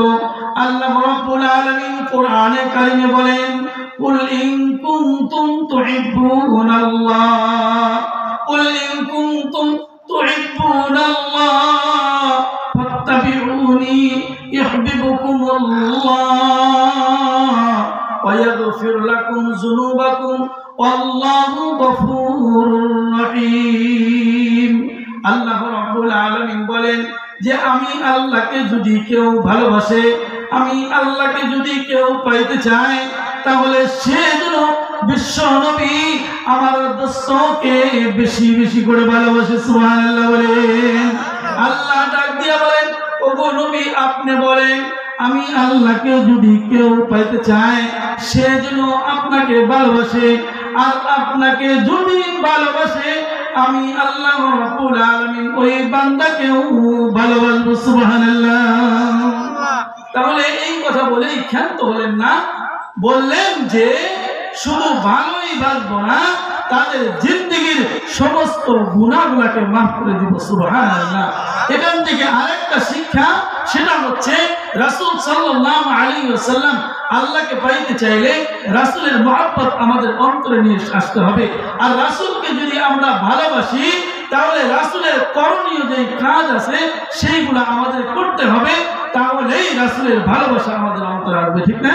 তার মধ্যে একটা হচ্ছে রাসূল নামাজের দৃশ্য দেখে আনন্দিত হয়েছিলেন। আমরাও যদি ওই নামাজের দৃশ্য এখনো পর্যন্ত দেখাইতে পারি, তাহলে রাসূল এই নামাজের দৃশ্য দেখে আনন্দিত হবেন। সুবহানাল্লাহ। কথা বলে ঠিক কিনা? এই আনন্দ রাসূলকে যদি আমরা দিতে পারি, তাহলে আমাদেরকে আল্লাহ রাব্বুল আলামিন ভালোবাসবেন।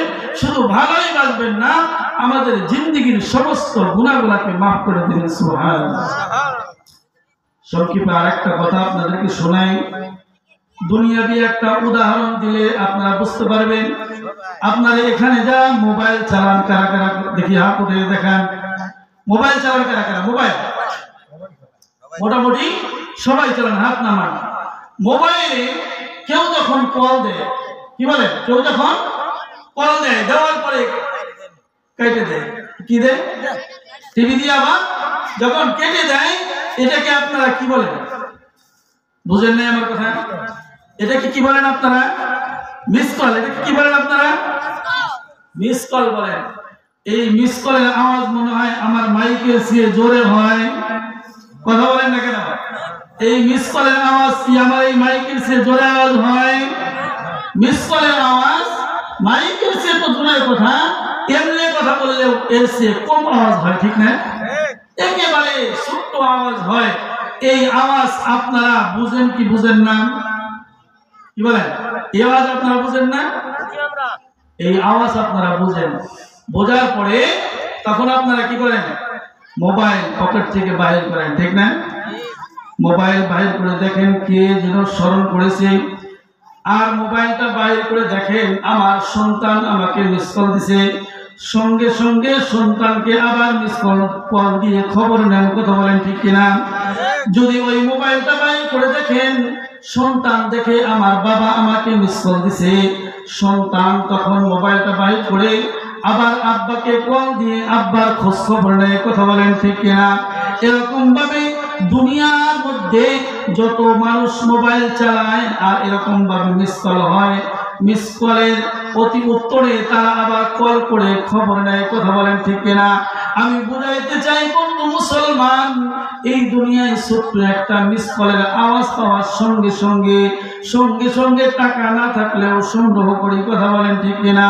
সংগ্রহ করে সঙ্গে সঙ্গে স্ত্রীর খবর নেই, স্বামীর খবর নেই, সন্তানের খবর নেই। কিন্তু বন্ধু মুসলমান, প্রত্যেক দিন আল্লাহ রাব্বুল আলামিনের পক্ষ থেকে একটা বাণী আজকে এই যে মসজিদের মাহফিল, এই মসজিদ থেকে প্রত্যেক দিন চারটা হরেন দিয়ে 5 বার করে মিস কল দেয়। কথা বলেন ঠিক কিনা? চারটা হরেন দিয়ে 5 বার করে প্রত্যেক দিন মিস কল দেয়। কিন্তু এই মিস কলের সারা দিয়ে আমরা কয়দিন মসজিদে গেছি? কথা বলেন। একটু মিস কলের আওয়াজ, এই আওয়াজ শোনার সঙ্গে সঙ্গে দৌড়ে গিয়ে টাকা না থাকলে হাওলাত না থাকলে দোকানে গিয়ে তাড়াতাড়ি করে টাকা ওর ভিতরে ভরে খোঁজ খবর নেই। সন্তানের না জানি কি অবস্থা, স্ত্রীর না জানি কি অবস্থা, স্ত্রী স্বামীর জন্য চিন্তা করে যায়, না জানি স্বামীর কি অবস্থা, সবাই পেরেশান হয়ে যায়, দৌড়ের উপর দৌড়। কিন্তু আল্লাহ রাব্বুল আলামিনের পক্ষ থেকে যেই বাণী রাসূলের মাধ্যম দিয়ে আল্লাহু আকবারের ধ্বনি প্রত্যেক দিন চারটা হরেন দিয়ে মসজিদে 5 বার করে মিস কল হয়। কিন্তু কয়দিন আমরা এই টাকা যেরকম ভাবে সংগ্রহ করে খরচ করে কল দেই, কিন্তু এরকম ভাবে খরচ ছাড়াই কয়দিন একটু মসজিদে গিয়ে হাজিরা দিছি। কথা বলেন আপনারা? এটাই বুঝি মুমিনের লক্ষণ। আল্লাহ রাব্বুল আলামিন কোরআনুল কারীমে বললেন, ইন্নামাল মুমিনুনা আল্লাযীনা ইযা যুকিরাল্লাহ, ইন্নামাল মুমিনুনা আল্লাযীনা ইযা যুকিরাল্লাহ ওয়াজিলাত কুলুবুহুম ওয়া ইযা তুলিয়াত আলাইহিম আয়াতুহু যাদাতুহুম ঈমানা। তাহলে আল্লাহর নাম শুনলাম তো কম না, প্রত্যেক দিনই শুনছি, কিন্তু আমাদের অন্তরে তো ধাক্কা দেয় নাই। বুঝতে হবে আমরা এখনো পর্যন্ত খাঁটি মুমিন হতে পারিনি। কথা বলেন ঠিক কিনা? আমাকে আমার উপরে রাগ করলেই কি আর না করলেই কি, যে বেটাকে একটু সুযোগ দিছি আলোচনা করার জন্য, এই সুযোগে কথা বলতেছে, বললেই কি আর না বললেই কি? আল্লাহ যদি বলেন যে হ্যাঁ তোমাকে আমি মাফ করে দিয়েছি, তাহলে তো বেঁচে গেলাম। আর আল্লাহ যদি বলে তোমার খাতায় নাম নাই, তাহলে তো মুসিবত। কথা বলেন ঠিক কিনা? এই জন্য আপনাদেরকে আমি শুধু গোসার জন্য না, নারাজ হয়ে বলছি না, শুধু সতর্ক করে দিচ্ছি। আল্লাহ রাব্বুল আলামিন বিশ্ব নবী জনাব মুহাম্মদুর রাসূলুল্লাহ সাল্লাল্লাহু আলাইহি ওয়াসাল্লামকে যে বাণীটা পৌঁছে দিয়েছেন জিবরাইলের মাধ্যম দিয়ে, রাসূল সাল্লাল্লাহু আলাইহি ওয়াসাল্লাম ওই বাণীটাই আমাদের কাছে রাসূল পৌঁছে দিয়েছেন, ওইটাই আমি আপনাদের কাছে পৌঁছে দিচ্ছি। আল্লাহ চায় তো আমাদেরকে কবুল করতে পারেন। কথা বলেন ঠিক কিনা? এজন্য আমরা প্রত্যেক দিন মিস কলের আওয়াজ পেয়ে যেরকম কল দেই, এরকম আল্লাহ রাব্বুল আলামিনের যখন ধ্বনি মসজিদের ভিতরে শুরু হবে, আল্লাহু আকবার, আল্লাহু আকবার, আশহাদু আল্লা ইলাহা ইল্লাল্লাহ, আশহাদু আল্লা ইলাহা ইল্লাল্লাহ, এরপরে আশহাদু আন্না মুহাম্মাদুর রাসূলুল্লাহ, এরপর হাইয়া আলাস সালাহ। কি বলে? হাইয়া আলাস সালাহ, নামাজের দিকে আসো। হাইয়া আলাল ফালাহ, কল্যাণের দিকে আসো। আর সংক্ষিপ্ত এক জায়গায় জনসভা হইলে যে ওই জায়গায় কিছু জিনিস দিবে, ওই জায়গায় তো ভিড় করে করে যায়, সরকারি কিছু আটা দেয়, সরকারি কিছু চাউল দেয়, টাকা দিয়ে তারপরে তো সিরিয়াল করে সকালবেলা 150 লোকে ফজরে লাগিয়ে রাখে। 9টার সময় দিবে, আমি ফজরের নামাজে যখন বাসার থেকে মসজিদের দিকে যাই তখন দেখি লাইন ধরে দাঁড়ায় আছে, এখানে কি লাইন ধরতে হয়? কথা বলেন, কোনো লাইন ধরতে হয় না, শুধু গেলেই জায়গা পেয়ে যাবেন, যেখানে জায়গা পাবেন ওখানেই দাঁড়িয়ে নামাজটা আদায় করে নেবেন। আল্লাহ বলেন যে রাসূল খুশি হয়ে গেছে, আমিও খুশি, আমি ওদেরকে মাফ করে দিলাম। সুবহানাল্লাহ। এজন্য আমাদেরকে মসজিদে যখন আওয়াজ হবে, আল্লাহু আকবারের ধ্বনি হবে, আমাদের আর ঘরে বসে থাকা যাবে না। কথা বলেন ঠিক কিনা? আজকে থেকেই আমরা অন্তরের ভিতরে চিন্তা ফিকির করব যে আল্লাহ, আজকে থেকে আর আপনার ধ্বনি যখন হব তখন আর আমরা ঘরে থাকবো না, আমরা আযান শোনার সঙ্গে সঙ্গে মসজিদে গিয়ে হাজিরা দিব। সুবহানাল্লাহ। আল্লাহ রাব্বুল আলামিন এই কথা বলে ক্ষান্ত হন নাই। আল্লাহ রাব্বুল আলামিন বলেন, ওয়াইদা তুলিয়াত আলাইহিম আয়াতুহু যাদাতহুম ঈমানা। আরেকটা মুমিনদের গুণ, সেটা হচ্ছে কোরআন তেলাওয়াত করা। সুবহানাল্লাহ। কি গুণ? 1 নাম্বার বলছিলাম যে আল্লাহ পাকের নাম শুনলে অন্তর কেঁপে উঠতে হবে, জিকির করতে হবে আল্লাহর বেশি বেশি, আল্লাহকে স্মরণ করতে হবে বেশি বেশি। আর দ্বিতীয় নাম্বার যে বিষয়টা, সেটা হচ্ছে আমাদেরকে কোরআন তেলাওয়াত করতে হবে। সুবহানাল্লাহ। কিসের তেলাওয়াত করতে হবে? ওয়াইদা তুলিয়াত আলাইহিম আয়াতুহু যাদাতহুম ঈমানা। যখন বান্দা কোরআন তেলাওয়াত করবে, এই কোরআন তেলাওয়াতের মাধ্যম দিয়ে আল্লাহ রাব্বুল আলামিন বলেন ওই বান্দার ঈমানকে আমি বাড়িয়ে দিব। সুবহানাল্লাহ। তাহলে কোরআন তেলাওয়াতের মাধ্যম দিয়ে কি করবে? আল্লাহ ঈমানকে বাড়িয়ে দিবেন। আমাদের ঘরে তো 1 বছরের মধ্যে, এই 1 বছর যে গেছে গত 23 সাল, এই 23 সালের মধ্যে তার ঘরে 1 সপ্তাহের মধ্যে কোরআন তেলাওয়াত হয় না, ঠিক না? অনেকের ঘরে 1 মাসের মধ্যে কোরআন তেলাওয়াত হয় নাই, কারো ঘরে 6 মাসের মধ্যেও কোরআন তেলাওয়াত হয় নাই। গত রমজানে পড়েছিল, এই রমজান আসা পর্যন্ত এখনো পর্যন্ত ঘরে কোরআন তেলাওয়াত হয় নাই। কথা বলেন ঠিক কিনা? তাহলে কোরআনের তেলাওয়াত যদি না থাকে তাহলে বান্দার ঈমান মরে যায়। আর যখন কোরআন তেলাওয়াত করে তখন ওই বান্দার ঈমান আল্লাহ রাব্বুল আলামিন বাড়িয়ে দেয়। এজন্য কোরআন তেলাওয়াতের অভ্যাস চালু করতে হবে। কথা বলেন ঠিক কিনা? কিন্তু আমরা তো কোরআন তেলাওয়াত করতে যাই না। কিন্তু রাসূল সাল্লাল্লাহু আলাইহি ওয়াসাল্লাম ঘরের ভিতরে যখন ঢুকতেন, ঢোকার সঙ্গে সঙ্গে ফাতেমা রাদিয়াল্লাহু তাআলা আনহাকে বলতেন, এই মেয়ে কোরআন তেলাওয়াত করছনি, সকালবেলায় কোরআন তেলাওয়াত করছনি, রাত্রি বেলায় কোরআন তেলাওয়াত করছো নাকি? কিন্তু আমরাও তো একবারই একজন গার্জিয়ান, আমরা কয়দিন বললাম সন্তান তুমি কোরআন তেলাওয়াত করছো নাকি? কি বলে? বলেছি।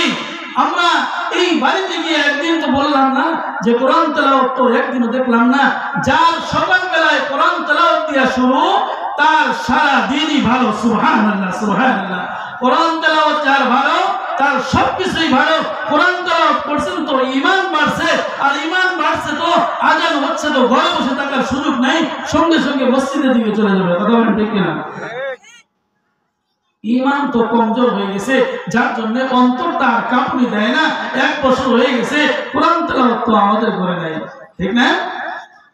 আমাদের ঘরের ভিতরে সন্তানরা আছে, নিজেরাই কোরআন তেলাওয়াত করি না, তো সন্তানদেরকে কিভাবে বলবো সন্তান সকালবেলা কোরআন তেলাওয়াত করছে নাকি, বিকালবেলা কোরআন তেলাওয়াত করছে নাকি? এই কথা কেমনে বলবো? কিন্তু ফারুকে আজমের জীবন থেকে একটু শিক্ষা গ্রহণ করতে হবে।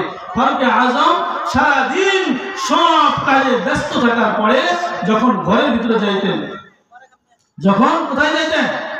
ঘরের ভিতরে যাইতেন। আপনারাও যান কি যান না? কি বলেন? সারাদিন কাজ করার পরে আপনারা ঘরের ভিতরে যান না? আমার কথা মনে বুঝেন নাই আপনারা? বোঝার তো কথা, আমি তো অনেকদিন ধরে কথা বলি আপনাদের সাথে, বোঝার কথা না? কারণ আল্লাহ রাব্বুল আলামিন আমাদেরকে এই জবান দিয়েছে কে? কথা বলে, এই জবান কার? জবান যদি বন্ধ করে দেয় কথা বলতে পারবে না, তাহলে আওয়াজ দেন না কেন? এই জবান তো বন্ধ করে দিতে পারে। কথা বলেন ঠিক কিনা? সবাই একটু জোরে বলেন আল্লাহ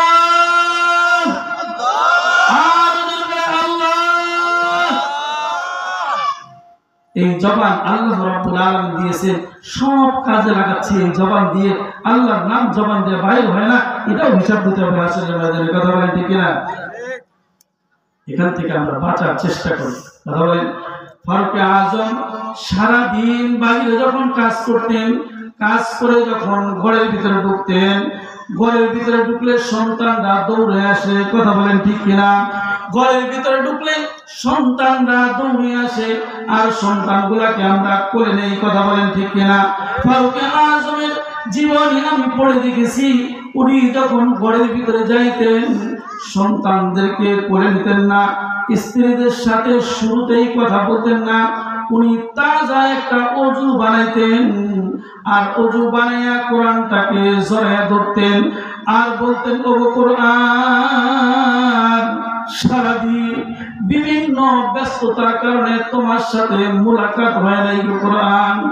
সারাদিন তোমার সাথে আমার সাক্ষাৎ হয় নাই, সারাদিন তোমাকে পড়তেও পাই নাই, দেখতেও পাই নাই। কিন্তু কোরআন, আমি সারাদিন ব্যস্ত থাকার পরে আমি যখন ঘরের ভিতরে প্রবেশ করলাম, ঘরের ভিতরে প্রবেশ করার পরে আমি আমার সন্তানের মহব্বত আমার অন্তরের ভিতরে নিয়ে আসি নাই। সন্তানকে আমি কোলে নেই নাই, স্ত্রীর সাথেও কথা বলি নাই, তাকে আর থেকে কোরআনটাকে নামাইয়া বুকের মধ্যে জড়ায় ধরছি গো কোরআন। আমি সারাদিন যেখানেই থাকি স্ত্রী সন্তানের মহব্বত বাদ দিয়ে তোমাকে বুকের মধ্যে জড়ায় নিলাম। ও গো কোরআন, ময়দানে মা শুনে গিয়া আল্লাহর দরবারে আমার বিরুদ্ধে সাক্ষী দিও না। যে ব্যক্তি ফারুক আযম ওমর রাদিয়াল্লাহু তাআলা আনহু দুনিয়া থেকে জান্নাতের সার্টিফিকেট পেয়েছেন, সুবহানাল্লাহ, ওই ব্যক্তিও কোরআনের কাছে গিয়ে কোরআনকে জড়িয়ে ধরে বলে, কোরআন, সারাদিন তো সময় দিতে পারি নাই, সারাদিন ব্যস্ততায় ছিলাম, ঘরের ভিতরে ঢুকে সন্তানের মহব্বত আমার অন্তরের ভিতরে ছিল, কিন্তু সন্তানের মহব্বত না দেখে কোরআন তোমাকে আমি বুকের ভিতরে জড়িয়ে ধরছি। কোরআন, ময়দানে মাশরে গিয়ে আমার বিপক্ষে নালিশ দিও না। আল্লাহ, এই যে কোরআন সারাদিন পড়তে পারি নাই, কিন্তু ঘরের ভিতরে এসে কোরআনটাকে জড়িয়ে ধরছি, আল্লাহ এই কোরআনের মহব্বতে আমাকে মাফ করে দিয়েন। এই দোয়া করতেন। আমরা পারবো না ইনশাআল্লাহ, আমাদের অন্তরের ভিতরে কাঁপুনি দিতে হবে। আর ঈমান যখন কোরআন তেলাওয়াত করব, ঈমান বাড়তে থাকবে। ঈমান যখন বাড়বে আর সঙ্গে সঙ্গে মসজিদে আযান দিলে আর ঘরে বসে থাকার কোনো সুযোগ নাই, সঙ্গে সঙ্গে মসজিদে চলে যেতে হবে। ঠিক না? এটা কার টাকা দিয়ে বানাইছেন আপনারা? আপনাদের টাকা দিয়ে বানান নাই? তাহলে আপনারা এত সুন্দর করে টাইস করে সব কিছু করলেন, আপনারা যাবেন না? যাবে কি? ঠিক না? আল্লাহ রাব্বুল আলামিন আমাদের সবাইকে মসজিদের জন্য কবুল করে নেন। সবাই বলে আমিন। আল্লাহ, আজকের এই সংক্ষিপ্ত আলোচনার মধ্য দিয়ে যতগুলা কথা বললাম, ভুলগুলাকে ত্রুটিগুলাকে দূরে সরিয়ে সঠিকগুলোর উপরে আল্লাহ আপনি আমাদের সবাইকে আমল করার তৌফিক দান করেন। সবাই বলে আমিন। ওয়া আখির দাওয়ানা।